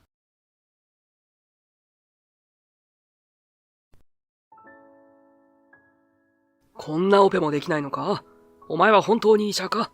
近郊で発生した大規模な事故の負傷者が一斉に運ばれ、救急フロアは修羅場と化していた。激しい呼吸音、飛び交う指示、廊下には重傷者が担ぎ込まれる緊迫した空気。医師たちですら手に負えないほどの症例が次々と運ばれてくる。ある者は頭を抱え、ある者は声を荒げながら懸命に治療の手段を探していた。そんな中、一人の医師が鋭い口調で若いジョイを責め立てていた。でも私、その症例を一度も経験したことがなくて、まだ執刀の研修が終わったばかりなんです。と、ジョイは弱々しく訴える。それを聞いた医師は、苛立ちで額にシワを寄せ、吐き捨てるように言い放った。君はそれでも医者か？患者が危ないんだろう。だったら、できないなんて言ってる暇はない。僕が全部面倒を見てたらキリがないんだよ。そもそも、自分じゃ無理ですなんて言葉を使う時点で、医師の資格があるのか疑うよ。そんな役立たずはいらない。さっさと立ち去れ。そんな。ショックに揺れる声がかすかに漏れ、肩を震わせる彼女。もう黙って見ていられない。俺は一歩足を踏み出した。俺がオペします。誰もが驚いて振り返る。声の主は、普段は清掃用具を手に病院内を巡回しているただの裏方だったはずの男。手術着など着ていない俺がなぜ手術台へ向かおうとしているのか。お前、ただの清掃員だろう。医者が馬鹿にした顔で俺を見下す。しかし、そんな俺を見た若手の医師が言ったのだ。あなた、もしかして。そして、俺の正体が明かされた時、誰もが驚く衝撃の展開を迎えるのだった。俺の名前は藤沢蓮。桜総合病院で清掃員として働いている。この病院に来たのは数ヶ月前のことになる。都内でも比較的大きな総合病院で毎日何百人という患者が訪れる。俺は夜明けとともにモップや掃除道具を抱え、廊下や病室を丁寧に回っては床を磨いたりゴミを回収したりする。医師や看護師にとっては裏方の仕事かもしれないが、病院を衛生的に保つのも立派な仕事だ。そう自分に言い聞かせながら、日々淡々とこなしている。そんな桜病院に一人だけ圧倒的な存在感を放つ男がいる。エリート医師の久保田孝之。整った顔立ちと爽やかな笑顔を携えて、患者にも看護師にも常に優しい言葉をかける。しかも治療成績も良く、院内の人気はほとんどアイドル並み。外来担当日に行列ができるのは当たり前だ。看護師たちは口を揃えて、久保田先生みたいな完璧な人が彼氏だったらなぁなんて夢を語っている。おまけに彼はメディアにも何度か登場していて、新聞や地域情報誌で特集を組まれることもしばしば。俺も最初は、へえ、なんだかすごい先生がいるもんだな、と客観的に眺めていた。だが、俺と同じ清掃員仲間の佐々木さん、60手前くらいのベテランおばちゃんが、ああいう人ほど裏があるのよ、と、ぼそりと不穏なことを言ったのを覚えている。俺が、あの先生、いつも笑顔でいい人じゃないですか、と言えば、レンちゃんはまだ若いからわからないのよ。人前で笑顔が輝いている人ほどね、奥に何か隠しているものよ。と、妙に含みのある視線を俺に向けてくる。彼女は清掃員として長年ここで働いている。職員の噂にはやたらと詳しいし、見た目以上に洞察力が鋭いところがある。俺は曖昧に笑うしかなかったが、内心、彼女の勘がどこまで当たっているのかは気になった。ある日の午前中、俺が廊下を掃除していた時、ふと奥の談話スペースで若い女医が慌てている姿を見つけた。白石真央、まだ20代後半くらいのシュッとした立ち姿と落ち着いた声が印象的な医師だ。彼女は見るからに真面目で、しかもどこか気品を漂わせている。外科の親衛としてここに入ってきたらしいが、まだ経験は浅いのか、たまに緊張で固まっているところを見かける。そんな白石さんが外国人らしき患者に対して苦戦していた。言葉が通じないらしく、相手も白石さんも困り果てた表情をしている。なんとかジェスチャーで伝えようとしているが、患者も焦っているようで、さらに混乱しているようだ。周りに看護師は何人かいるが、みんなそれぞれ業務に追われていて、すぐに手が回らないらしい。俺は一瞬どうしようか迷った。清掃員の立場でしゃしゃり出るのは目立つから避けたい。でも、白石さんがどんどん困っているのを見過ごすのも気分が悪い。決心して、モップを壁に立てかけ、そっと近づいた。その患者さん、多分英語圏の方じゃないですよね。服装とか話し方、どちらかというとアジア系の感じがするんで、通訳を呼ぶなら、あそこの多言語サービスに連絡した方が早いと思いますよ。さらりと言った俺に、白石さんは驚いた顔を向けた。きっと、清掃員のあんたが、なんでそんなこと知ってるの？って顔だろう。俺は肩をすくめて、たまたま、そういう知り合いがいて、うちの病院外国語対応で困ったら、このサイトを参考にしろって教えてもらったんです。と、言い訳めいたことを口にする。だが、彼女はまだ、半信半疑の様子だったが、とにかく、キューバしのぎにと、俺の言う通り、多言語サービスに連絡を取った。すると、案外すんなり通訳が見つかり、患者の言語がタイ語だと分かったらしい。白石さんは大きく息をついて、ほっとしたように、ありがとうございます。と頭を下げる。いえいえ、俺は単に清掃員として通りかかっただけですから。と返して、すぐに持ち場に戻ろうとすると、彼女はなおも俺の背中に向かって声をかけてきた。藤沢さんでしたっけ？どうしてそんなこと知ってるんですか？そこで俺は笑ってごまかす。さっきも言ったでしょ。ちょっと知り合いが医療関係にいて、いろいろ耳にするんです。俺は専門家じゃないんで、詳しいことはわかりませんけど。白石さんはしばらく納得できない表情をしていたが、タイ語通訳との連携でバタバタしている間に、そのまま流れ解散になった。それから少し経った後、遠くから、ありがとうございます。と、もう一度言う彼女の声が聞こえた。俺は手を軽く上げて応じた。それで一度は終わったはずのやりとりだったが、そこから不思議なことに、白石さんがこっそり声をかけてくれるようになった。と言っても、最初は、おはようございます。ああ、どうも。くらいの小さな挨拶だ。ほんの一言、二言を交わす程度。それでも、以前までは向こうから声をかけてくれるなんて、想像もしなかったから少し驚いた。例えば朝、俺が掃除用具を抱えて廊下を歩いていると、白石さんが小走りで出勤してくる。すると、ちらりと視線を向けて、ほんの気持ち程度に軽く、会釈してくれるのだ。俺も会釈を返す。それだけのことだけれど、どこかほっとしたような気分になる。なんだか気が合うじゃないの、レンちゃん。白石先生かわいいわよね。そう茶化してくるのは、清掃仲間の佐々木さん。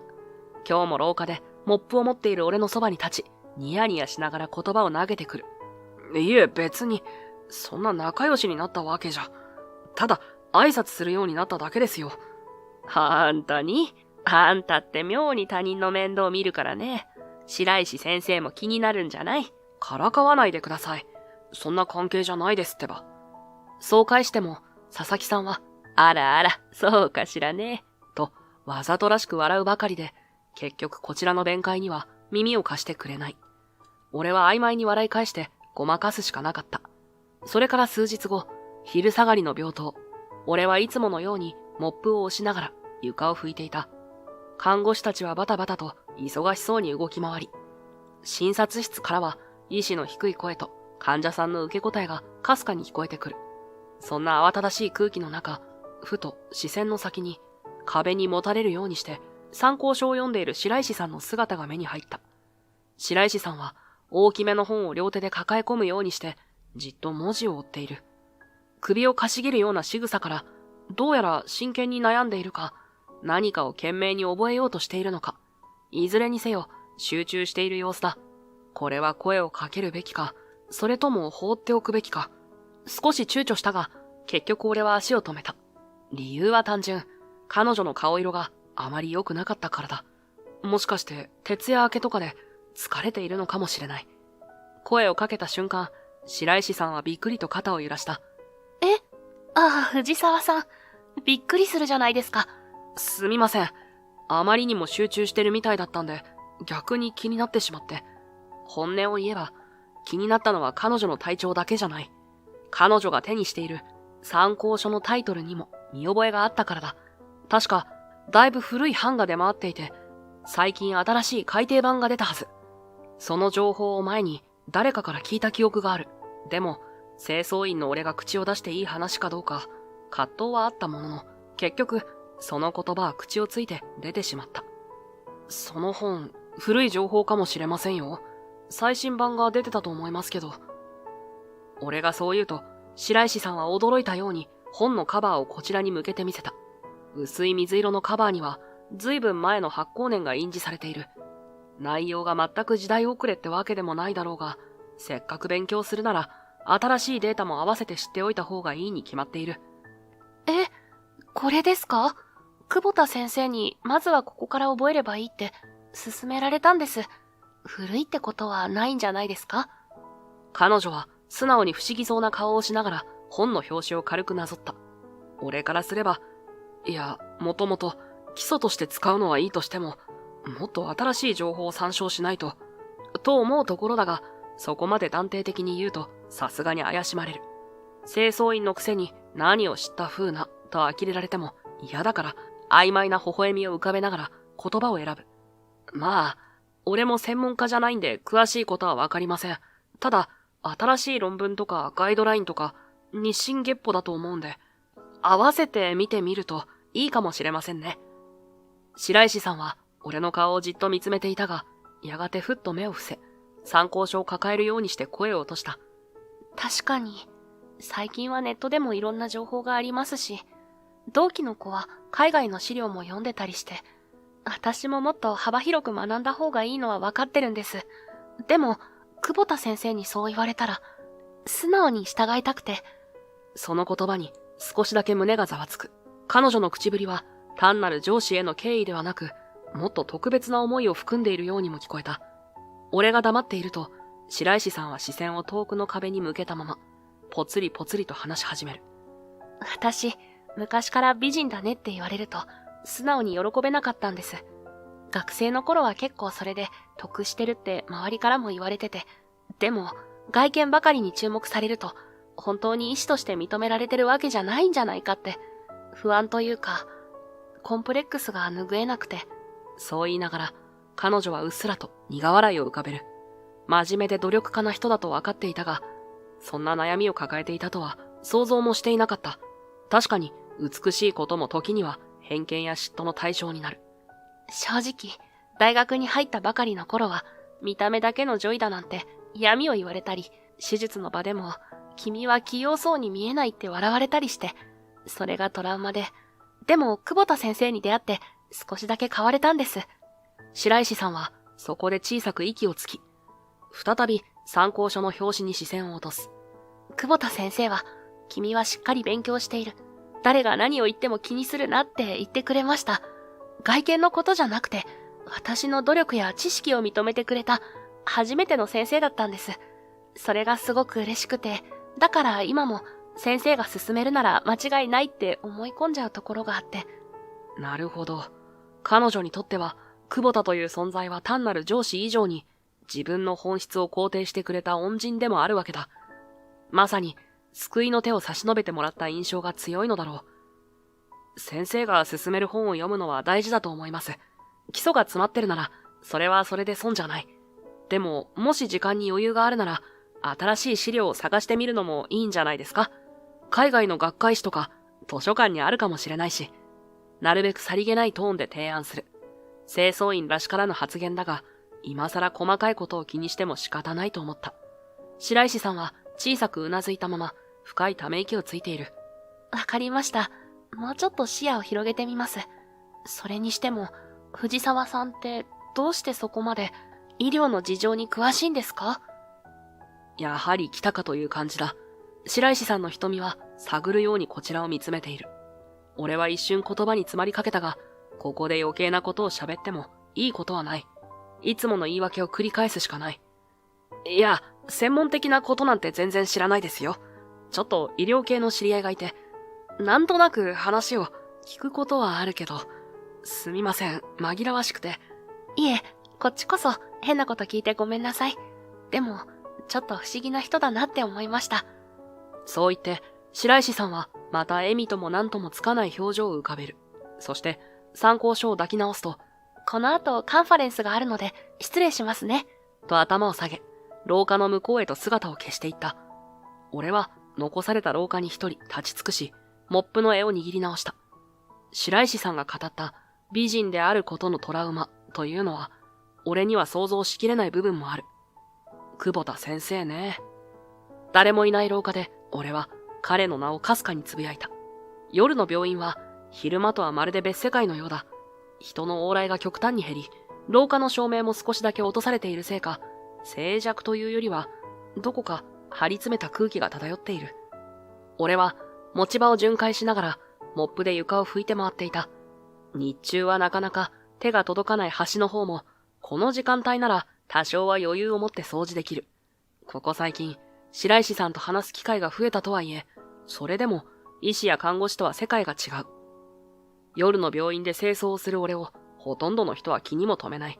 だからこそ、俺にとってはこのひっそりとした時間が一番落ち着く。はずだったのに、その夜は少し違った。ご苦労様。夜遅くまで大変だね。不意に背後から声をかけられて、思わず心臓が跳ね上がる。振り返ると、そこにはにこやかな表情の久保田先生が立っていた。昼間の見慣れた白衣姿と同じはずなのに、薄暗い廊下に浮かび上がるせいか、その優しげな笑みが妙に際立って見える。ああ、どうも。先生こそ遅くまでお疲れ様です。久保田先生とは普段あまり直接言葉を交わすことがない。人気が高く、常に患者やスタッフに囲まれている彼は、俺のような清掃員と雑談するようなタイプではないと思っていた。けれど今の彼はいつも通りの穏やかな微笑を浮かべ、まるでできる上司が部下を気遣うみたいな口調で話しかけてくる。夜間は慣れないと体力的にきついと思うけど、君たちがしっかり清掃してくれて助かってるよ。衛生面は患者さんにも大事なことだからね。そう言ってもらえるとありがたいです。努めて平静を装いながら頭を下げる。久保田先生は応用にうなずき、俺の持つモップに視線をやると、少しだけ笑みを深めた。だが、そのまま通り過ぎていくかと思いきや、ふと足を止めてこちらを振り返る。ところで、白石くんには僕が勧めた医学書があるんだけどね。君がそれを古いとかなんとか言ってたらしいじゃないか。その瞬間、背筋がピンと張り詰める。まさか、ここで白石さんとの会話を持ち出されるとは思っていなかった。俺が何とか言い訳を探していると、久保田先生は形のいい眉をわずかに潜めて疑問を投げかける。どうして君があの本のことを知ってるんだい？清掃員にしては随分と医学書に詳しいようだけど。いえ、たまたま彼女が病棟の隅で勉強しているのを見かけまして、新しい本の方がいいのかなと思っただけで、別に深い意味はないんです。医療関係の知り合いがいて、少し耳にすることがある程度で、なんとかそれらしく言い訳を並べるが、久保田先生は少しも納得した様子を見せない。そのまま、わずかに目を細めたまま、口角を引き上げる。知り合いがいる？でも、清掃員が医師の勉強に口を挟むのはどうかと思うな。白石くんにも、古いだのなんだのと余計なことを吹き込んだらしいけど、僕はあの本が基礎として最適だと思ったから進めたんだ。外野から下手に惑わされたくないね。最後の方はピシリと空気を切るような口調だった。表向きの柔和さを保ちつつも、その奥に苛立ちが混じっているのがわかる。下手に反論すれば火に油を注ぎそうだと感じ、俺はとっさに頭を下げた。すみません。そういうつもりじゃなかったんですけど、もし先生のお気に障ったなら。いや、もういいよ。何？君たちには君たちの仕事があるんだろう？あまり医療のプロの領域に踏み込まないでくれれば助かるよ。そう吐き捨てるように言い放つと、久保田先生はきびすを返す。先ほどまでの穏やかなエリート医師の雰囲気はどこへやら。その背には隠しきれない冷たい怒りがちらついているように見えた。久保田先生、早く。タクシー待たせてるんだから。そのタイミングで廊下の向こうから派手な服装の女性が手招きして呼びかける。雑誌のモデルか何かだろうか。際立つ化粧と露出度の高い服装が夜の病院には不釣り合いなくらい華やかだ。女性の存在を目にした瞬間、久保田先生の顔にはまたさっきの余裕の笑みが戻った。おっと、待たせたね。今行くよ。そう言うと、彼はまんざらでもない様子で女性の方へ歩み寄っていく。そのまま肩を寄せ合い何事もなかったかのように夜の病院から出て行った。俺はモップを握りしめたまま立ち尽くすしかない。遠ざかる足音と女性の高い笑い声が廊下にこだまする。結局、久保田先生にとっては、清掃員が何をどう思おうが関係ないのだろう。白石さんがいくら彼を慕っていようと、それは一方的な思いに過ぎないのかもしれない。そんな寂しさと苛立ちがないまぜになった感情がこみ上げるが、今は何もできない。俺は深く息を吐いて、再び床を黙々と拭き始める。夜の静まり返った病院の空気が、いつもより肌寒く感じられた。それから数日が経ち、昼下がりの廊下を掃除していると、白石さんの姿が目に入った。彼女はナースステーションの片隅で資料を開き、何やらメモを取っている。どうやら、例の古い参考書と新しく手に入れたという最新の方を両方参照しているようだ。ちらりと見えるページには、最近の臨床研究で注目されている術式の概要や新薬のデータなんかがぎっしり載っているらしい。こんにちは。白石さんは、あ、藤沢さん。と振り向き、さっと書類を閉じると、恥ずかしそうに視線を落とした。例の本、ちゃんと読み比べてみたんです。古い方は基礎的な理論や手術の原則が詳しく載ってて、確かに役に立ちます。けど、新しい方を見て初めて分かったのは、最近の臨床では合併症を減らすための工夫とか、患者さんの QOL を優先したアプローチがどんどん進歩してるってことでした。知らないままじゃもったいない情報が結構あって、正直びっくりしちゃいました。彼女の言葉にはかすかな興奮が混じっている。まるで新しい世界を見つけた子供のように瞳が輝いているのが印象的だ。しかし、その笑顔がやがて曇るのはほんの数秒後だった。でも、久保田先生に聞いてみたら、そんな難しいことを今の君が追う必要はない。基礎が固まってからでも遅くないって、そう言われてしまって。もちろん先生が言う通り、まずは基礎が大切なんだって分かってるんですけど、私としては、新しい情報を追っておいて損はないんじゃないかって思うんです。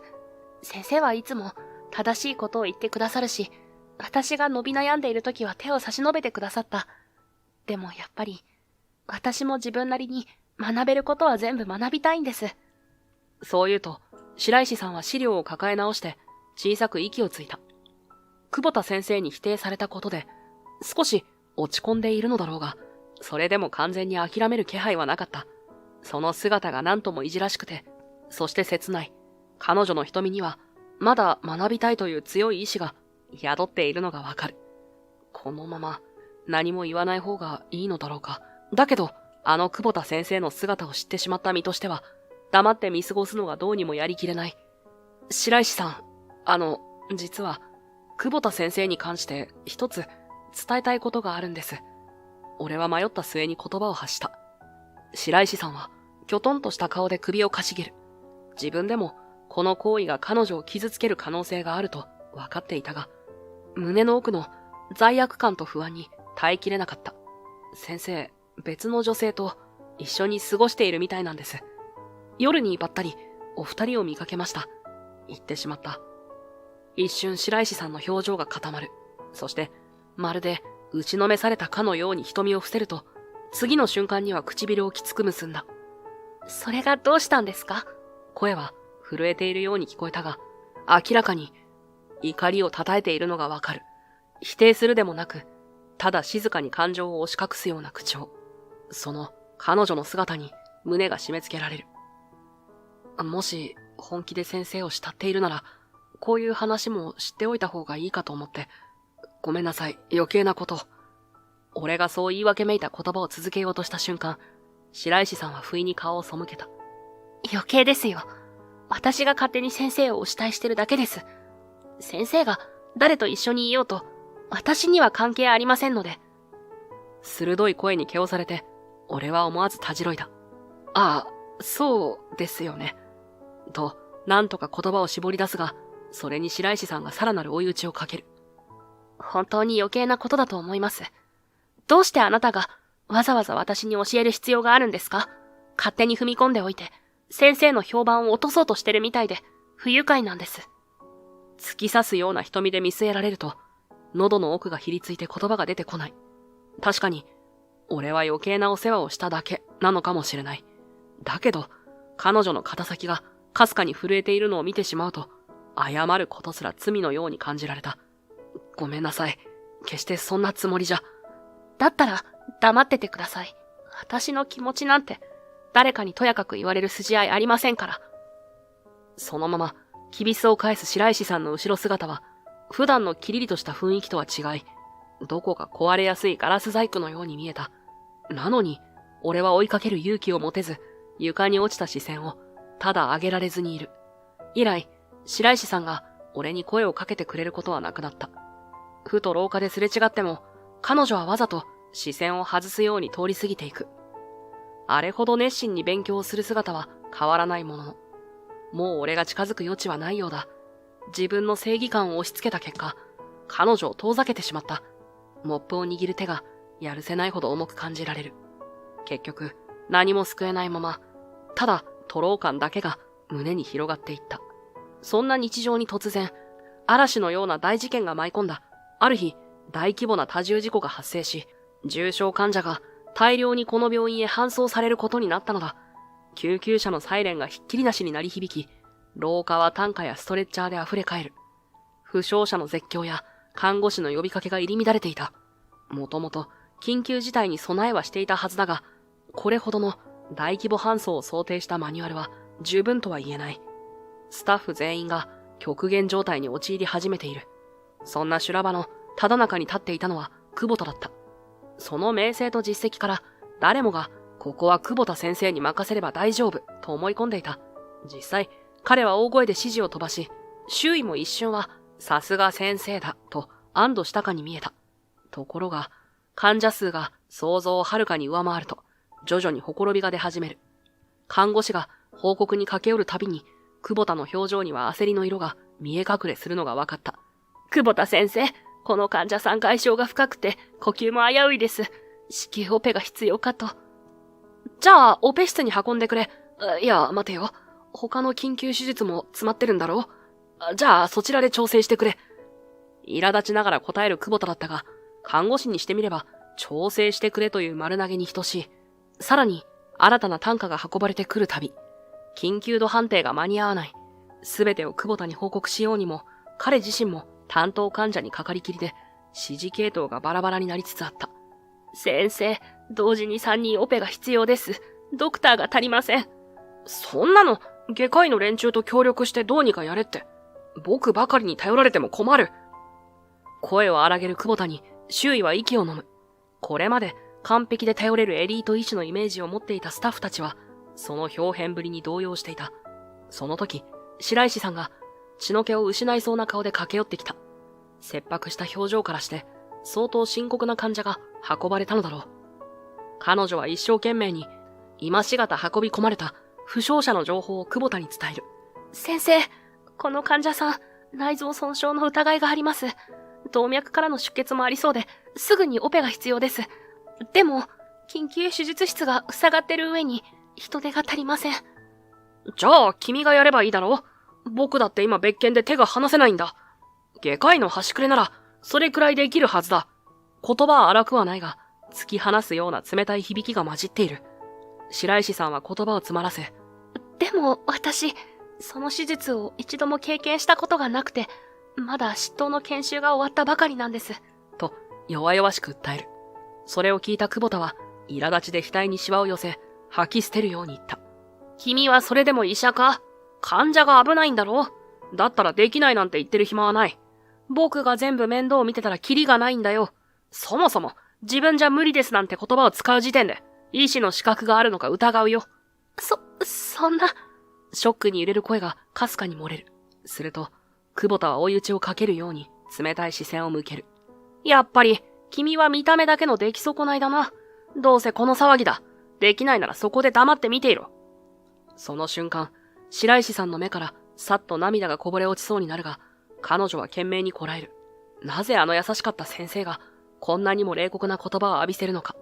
答えが見つからないまま、彼女は立ち尽くすしかできなかった。周囲のスタッフたちも、あまりの剣幕に言葉を失っている。声にならない動揺だけが、痛ましいほどに廊下を覆っていた。一方、救急で運ばれてくる患者は絶えず、スタッフの疲労もピークに達している。オペ室の手配も混乱し、どの患者を先に処置すべきかという優先度すら曖昧な状態だ。このままでは取り返しのつかない事態になるかもしれない。何人もの重症者が混乱の中で適切な処置を受けられずに、危うい状態に陥るだろう。だが、誰一人として混乱を収められない。スタッフの視線はうろたえるばかりで、患者の命を誰が主導して救うかも見えなくなっている。もう見て見ぬふりはできない。床に散らばった血液や破片を見れば一目瞭然だ。正確なトリアージが行われずに、次々と患者を手術室に運んでも、ただパンクするばかり。このままでは危ない患者を優先できない。すみません。ちょっと失礼します。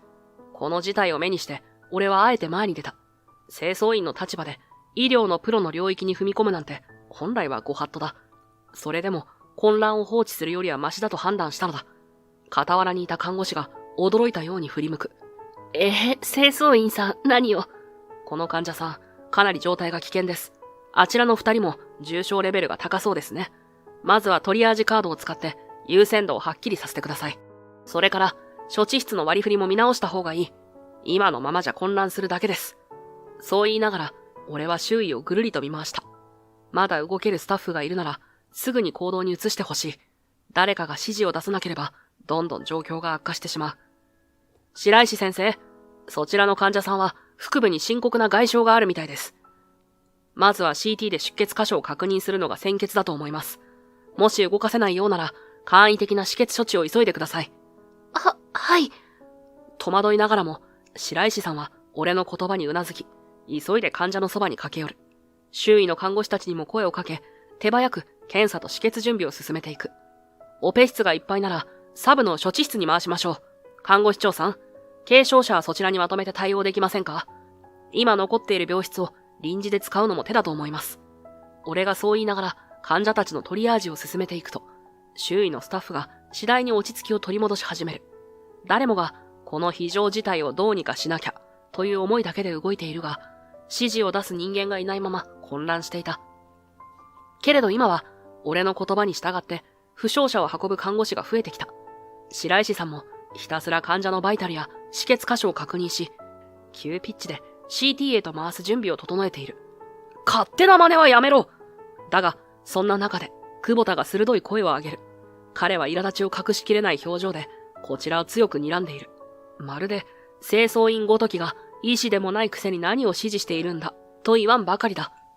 お前は、医療のプロじゃないんだろ？こんな状況で指図されて、スタッフが混乱するだけだ。一瞬、周囲が緊張に包まれる。看護師たちは戸惑いの色を浮かべ、俺に助けを求める視線を向けた。最悪、このまま下手に逆らえば、指揮系統が崩壊しかねない。だけど、今更引き下がるわけにはいかない。そう思った、その時。突然、若い医師の一人が、と声を上げた。久保田先生、ちょっと待ってください。その方は、もしかして、海外で活躍していた神崎先生じゃないですか？一瞬、時が止まったような静寂が降りた。若い医師は、恐る恐る俺の顔を見て、以前、海外の医療史の特集で、お見かけした気がするんです。飢餓や内戦で医療体制が崩壊している国で、何百というオペを成功させたって、と、まるで確信を探るようにつぶやく。周囲がざわめく中、俺は歯を食いしばりながら口を開いた。もう逃げ道はない。ここまで来てしまえば、偽名の清掃員という仮面を被り続けるのは難しいだろう。そうです。俺は神崎拓馬と言います。海外で外科医をしていました。だけど、今は清掃員としてここで働いています。理由は後で説明します。まずは患者を救うのが先決だ。どうか、ここは私に協力してください。一斉にざわめくスタッフたち。しかし、彼らの視線は混乱だけでなく、どこか期待を込めてこちらを見つめている。看護師長や若手医師が、わかりました。お力を貸してください。と、戸惑いつつも同意を示した。だが、その場の空気に真っ向から水を差すように、久保田が苛立ちをあらわに声を上げる。協力？バカを言うな。お前なんか信用できるわけないだろ。偽名を使って清掃員を装ってたんだぞ。しかも海外だとか。そんな無茶苦茶な話、誰が信じるんだ？先生、今はそんなことを言ってる場合じゃないです。間に割り込むようにして声を上げたのは看護師長だ。彼女は経験豊富なベテランで、スタッフの状況を広く把握している人物でもある。その看護師長が焦燥感を帯びた瞳を久保田に向けて訴える。神崎先生の指示がなければ、現場は収拾がつきませんでした。大勢の重傷者を見捨てるんですか？私たちにそんな余裕はありませんよ。混乱の渦中、患者を一生懸命に処置していた若手医師たちも口々に、神崎先生の言う通りに動いている方が、はるかに効率的です。患者を救うのが先決です。と、同意を示す。久保田が反論しようと、息を飲んだその時、病院の奥から足音が近づいてきた。そこまでだ。いいかね、久保田くん。冷静ながら、威厳ある声が響き、全員の視線がそちらに向く。院長の望月が現れたのだ。他のスタッフも駆けつけてきたのか、院長の後ろには数人の看護部長や事務長の姿も見える。院長！久保田が何か言いたそうに目を丸くする。だが、望月は落ち着いた口調で続けた。神崎先生の腕は確かだ。清掃員として偽名で働いている理由は、私もある程度知っている。もちろん正式な手続きを踏んでいるわけではないが、彼には事情があるんだ。ただ、今それを言っている時間はない。今は患者を一人でも多く救うことが最優先だ。私は神崎先生を信頼している。彼に任せよう。その言葉に、久保田は唇を歪めるが、院長の言葉を思い、周囲もそれならば、と大きく息をついた。瞬時に現場の雰囲気が変わり、誰もが今は攻め合う時ではない、と理解する。ちょうどその時、また新たな救急搬送が飛び込んでくる。かなり危険な状態らしく、ストレッチャーの上の患者は意識が朦朧としている。その負傷箇所を見るだけで、難易度の高い手術が必要になるとわかる。若手医師が、これ、誰が執刀？とおろおろする。俺がやります。白石先生。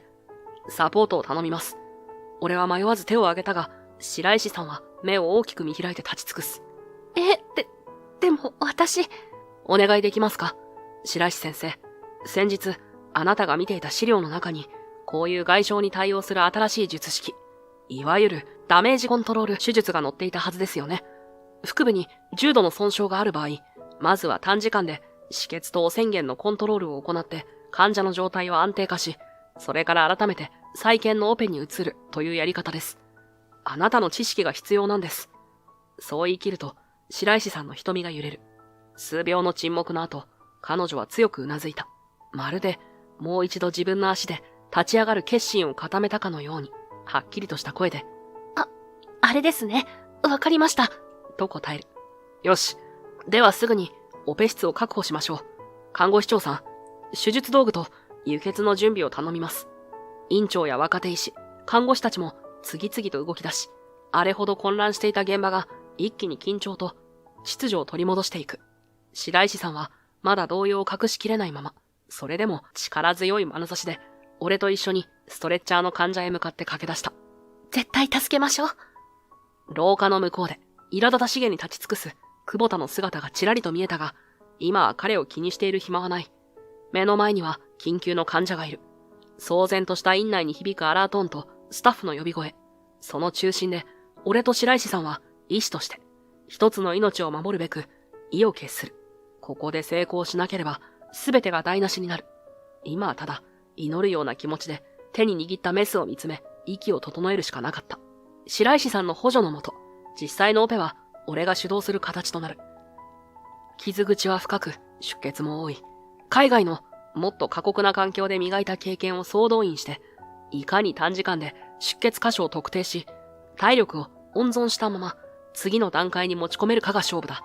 白石さんの的確な補助は、先日まで勉強していたダメージコントロール手術の知識を最大限に活かしているのがわかる。彼女は震えを抑えながらもしっかりと必要な器具を差し出し、血圧や酸素飽和度を確認していく。長く苦しい時間の末、なんとか最初の手術を終えた時、患者の呼吸は安定しだしていた。続けて搬送される重症患者が次々とオペ室に運ばれてきて、俺はそのまま立て続けに手術を担うことになった。白石さんも汗だくになりながら、俺のサポートに奔走した。そんな彼女と、他の若手医師や看護師、看護師長たちの連携も次第に噛み合い、どうにか山場を乗り切ることができた。混乱が収まる頃には日が沈んでいた。廊下には床に倒れ込むように座り込むスタッフたちの姿があちこちに見える。みんな疲労困憊だが、幸い大きな犠牲は出なかったようだ。俺も壁にもたれるようにして息をつき、目を閉じる。すると、足音が近づいてきた。いや、見事だったね。おかげで大事故の割に、被害を最小限に抑えられたよ。ありがとう、神崎先生。声をかけてきたのは院長だ。俺はぐったりした体を起こし、いえ、院長が俺のわがままを見逃してくれたおかげです。少しでも恩返しになれたなら嬉しいですよ。と頭を下げた。正直、偽名のまま潜り続けるのは無茶があると思っていたが、最終的には院長が黙認してくれたからこそ、今ここにいられる。すると、そこへ苛立ちを隠せない様子で久保田が割って入る。手術が終わったなら、さっさと清掃員に戻れ。まったく、これ以上厄介事を起こされたら困るんだよ。その言葉には、エリート医師としてのプライドが滲んでいた。生地俺が結果を出してしまった分、気に食わないのだろう。もっとも、それも想定の範囲内だ。俺は軽く肩をすくめてから、静かに視線を久保田に向ける。もう、この病院にいる理由もなくなりました。清掃員として、施設の隅々を巡回し、すべてのデータやカルテを見ることができましたから。俺が淡々と言い放つと、久保田は目を丸くして、何？と短く反応する。まさか清掃員の身分で、医療記録まで見て回っていたとは、思いもよらなかったのだろう。実は、今から10年前、この病院で一人の患者が亡くなりました。その子の名前は、神崎美咲。まだ若くて、家族も手術をすれば助かると信じていた。でも結局、帰らぬ人となってしまったんです。そこまで語ると、久保田はさっと目つきを変え、額に手をやりながら顔をこわばらせる。まるで嫌な記憶を思い出そうとするのを拒むかのように、指先でこめかみを押さえている。お前、まさか、その神崎って、まさかお前が。そうです。俺は神崎美咲の兄、神崎拓馬。妹が亡くなった当時、俺は医療の知識を何一つ持たないただの家族でした。あの時、あなたは手の施しようがなかったとだけ言い、具体的な説明もないまま、妹は病室を出られずに行ってしまった。俺はどうしてもそれが納得できなかったんです。そこでまず、医師の資格を取り、それでも足りないと思い、妹が患っていた病気や術式の研究が海外の方が進んでいると聞いて、真実をつかみたくて、向こうでも医師免許を取得しました。そして、あなたに悟られないよう偽名を使って、この病院に潜り込んだんです。すべては、あの時の本当を明らかにするために、淡々と告げられる言葉に、久保田の表情は青ざめていく。まだ院内には、救急搬送の余波が残り、スタッフたちは行き交っているが、この場だけは静まり返ったように感じられた。あれは事故だった、とあなたは言うでしょう。確かに、合併症や予想外のリスクはあるかもしれない。でも本当に仕方なかったのか。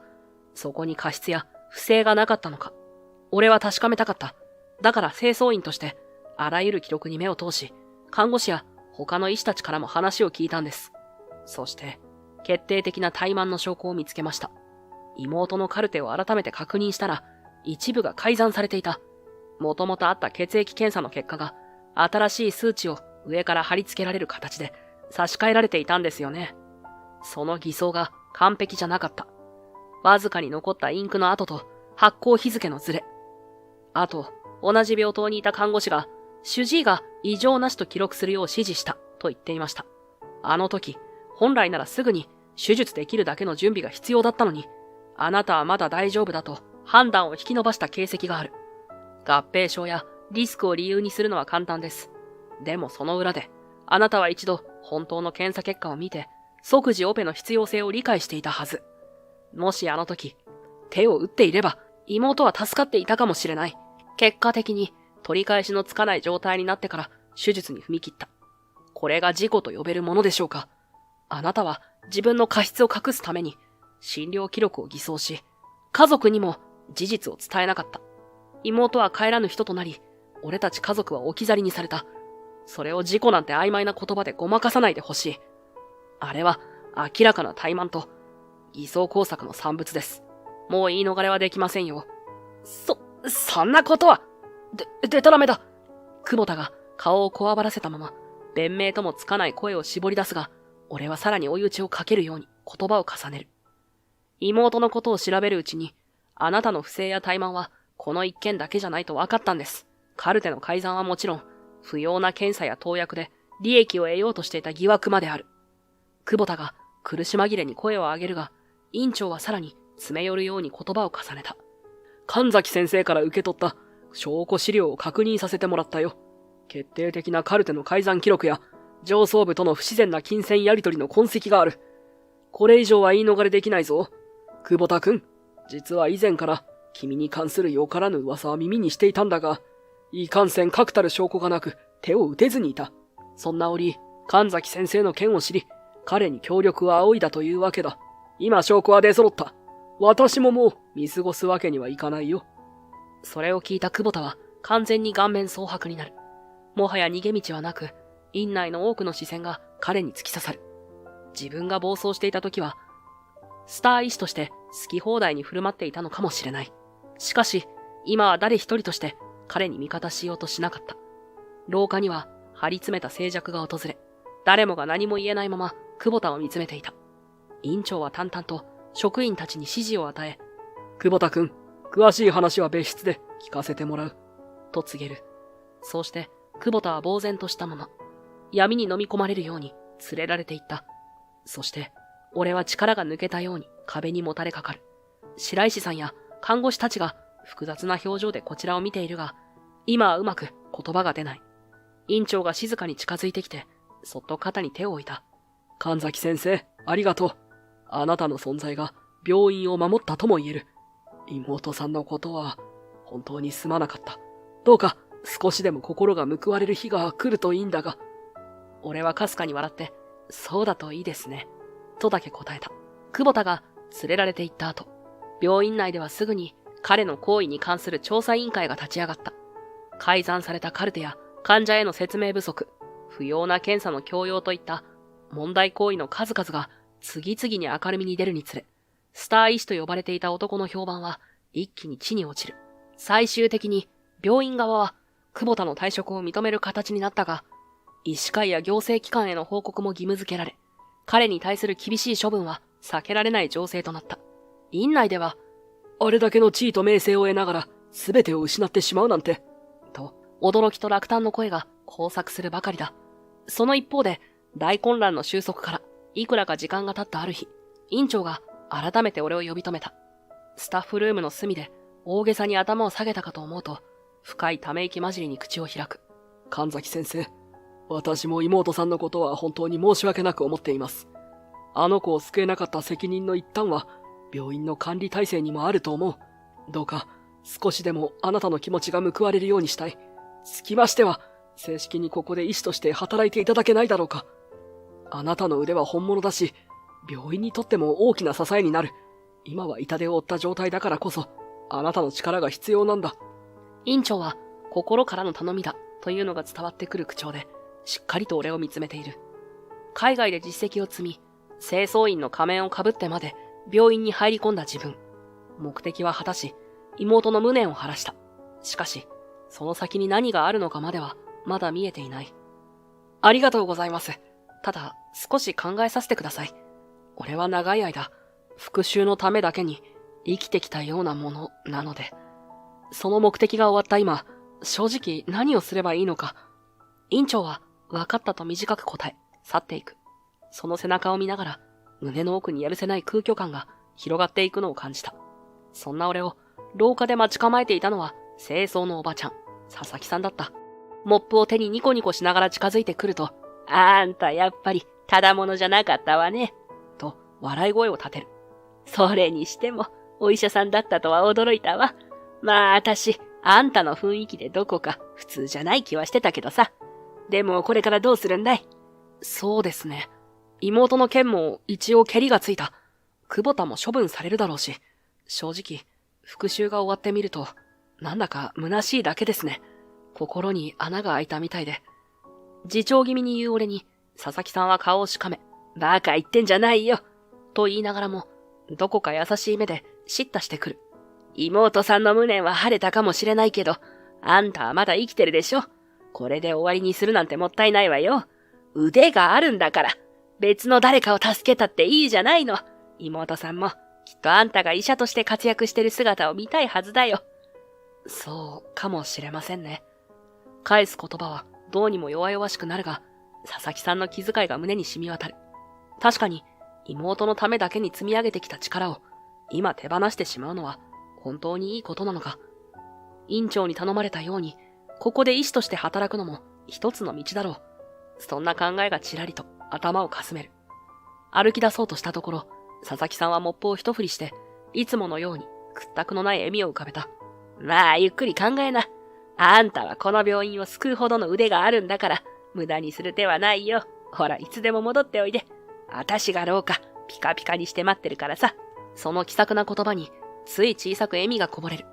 復讐という大きな目的が果たされ、心に大きな虚無を抱えたままだけれど、まだ歩むべき道は残されているのかもしれない。そんな思いがほんのりと胸を温める。その時、不意に白石さんが病棟の隅から姿を見せ、俺のそばへと近づいてきた。少しだけ戸惑ったような表情で、ちょっとお話いいですか？と声をかけてくる。ええ、もちろん。俺たちは近くの休憩所へと移動した。白石さんは一度息を整え、真剣な面持ちで口を開いた。まずは、神崎さんに謝りたくて、あの時、ひどいことを言ってしまいましたよね。あの時？はい。久保田先生の、その女性関係のことです。よく考えたら、神崎さんは私のためを思って教えてくれたのに、私はあの時すごく動揺してしまって、久保田先生を慕っていたから、彼を悪く言われるのが嫌で、悔しくて。その声ははっきりしているが、どこか震えも混じっている。彼女がどれほど自分を責めていたのかが伝わってきて、胸が痛む。俺は首を横に振り、小さく息をつきながら答えた。とんでもない。あの時は俺の方こそ、デリカシーがなかったと思います。余計なことを言ってしまって、気分を害させたのは事実ですし。いえ、私が悪かったんです。久保田先生を盲信していたわけじゃないけど、神崎さんの忠告を受け止められなかった。白石さんは自重気味に苦笑して小さく頭を下げる。俺もいたたまれない気持ちで、もう過ぎたことですから、と言いながら彼女の気持ちに寄り添うように少しだけ声を低めた。すると白石さんはふと顔を上げ、意を決したように俺を見つめる。それと、もう一つお聞きしていいですか？神崎さんって、神崎美咲さんという妹さんがいらしたんですよね。俺は一瞬、胸がぎゅっと締め付けられたように感じた。妹の名前を他人の口から聞くこと自体、まだ慣れていない。ええ、美咲です。俺の大切な妹でした。やっぱり、実は私、妹さんと会ったことがあるんです。まだ私が医学部生の頃、塾でバイトをしてて、そのクラスに美咲ちゃんがいたんです。すごく優秀で、理系科目も得意だし、何より明るくて、だから体調が悪いと聞いたときは、心配で仕方なかったんですけど、彼女の声が少し震え出す。俺は無意識に息を詰めていた。妹が通っていた塾の先生が白石さんだったなんて、まるで縁の糸が繋がったような気がして、言葉も出ない。美咲ちゃん、体が弱いから家族に心配ばかりかけているっていつも気にしてましたよ。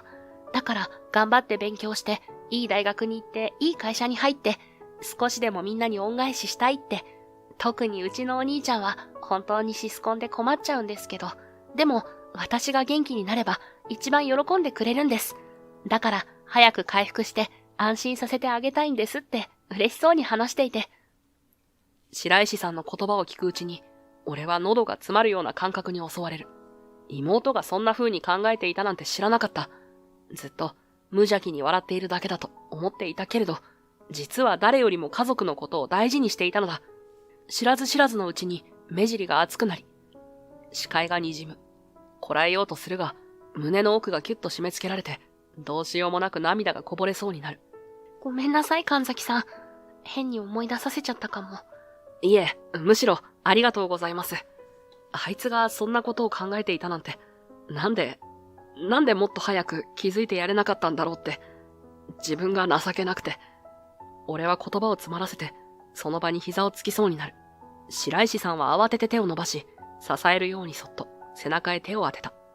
彼女の表情もまた泣きそうに揺れている。神崎さん、時間がかかるかもしれませんが、よかったらもう少しだけ医者として一緒に働きませんか？美咲ちゃん、誇りに思っていたお兄さんが医療の世界で誰かを救う姿をきっと望んでいるんじゃないかなって私思うんです。その言葉はまるで俺の心の一番深いところへ響く。俺はここに復讐のためだけに来たつもりでした。妹を失ってからずっと、そのことだけが生きる理由だったんです。でも、それが妹の夢だったわけじゃないですよね。きっとあいつは、もっと俺が前を向いて生きてくれる姿を見たかったはずで。白石先生、ありがとうございます。こんな姿のままじゃ、妹に合わせる顔がないですよね。だから俺、医者としてちゃんと前を向いてみようと思います。そうつぶやいて目を上げると、白石さんは涙を浮かべながら微笑んでくれた。その笑顔に応えるように、俺も少しだけ口元を緩めた。それからちょうど1ヶ月。俺は神崎拓馬という本来の名で、桜総合病院の医師として正式に働き始めた。長い間、清掃員という仮面をかぶって潜り込んでいた病院に、今は堂々と白衣をまとって出入りしている。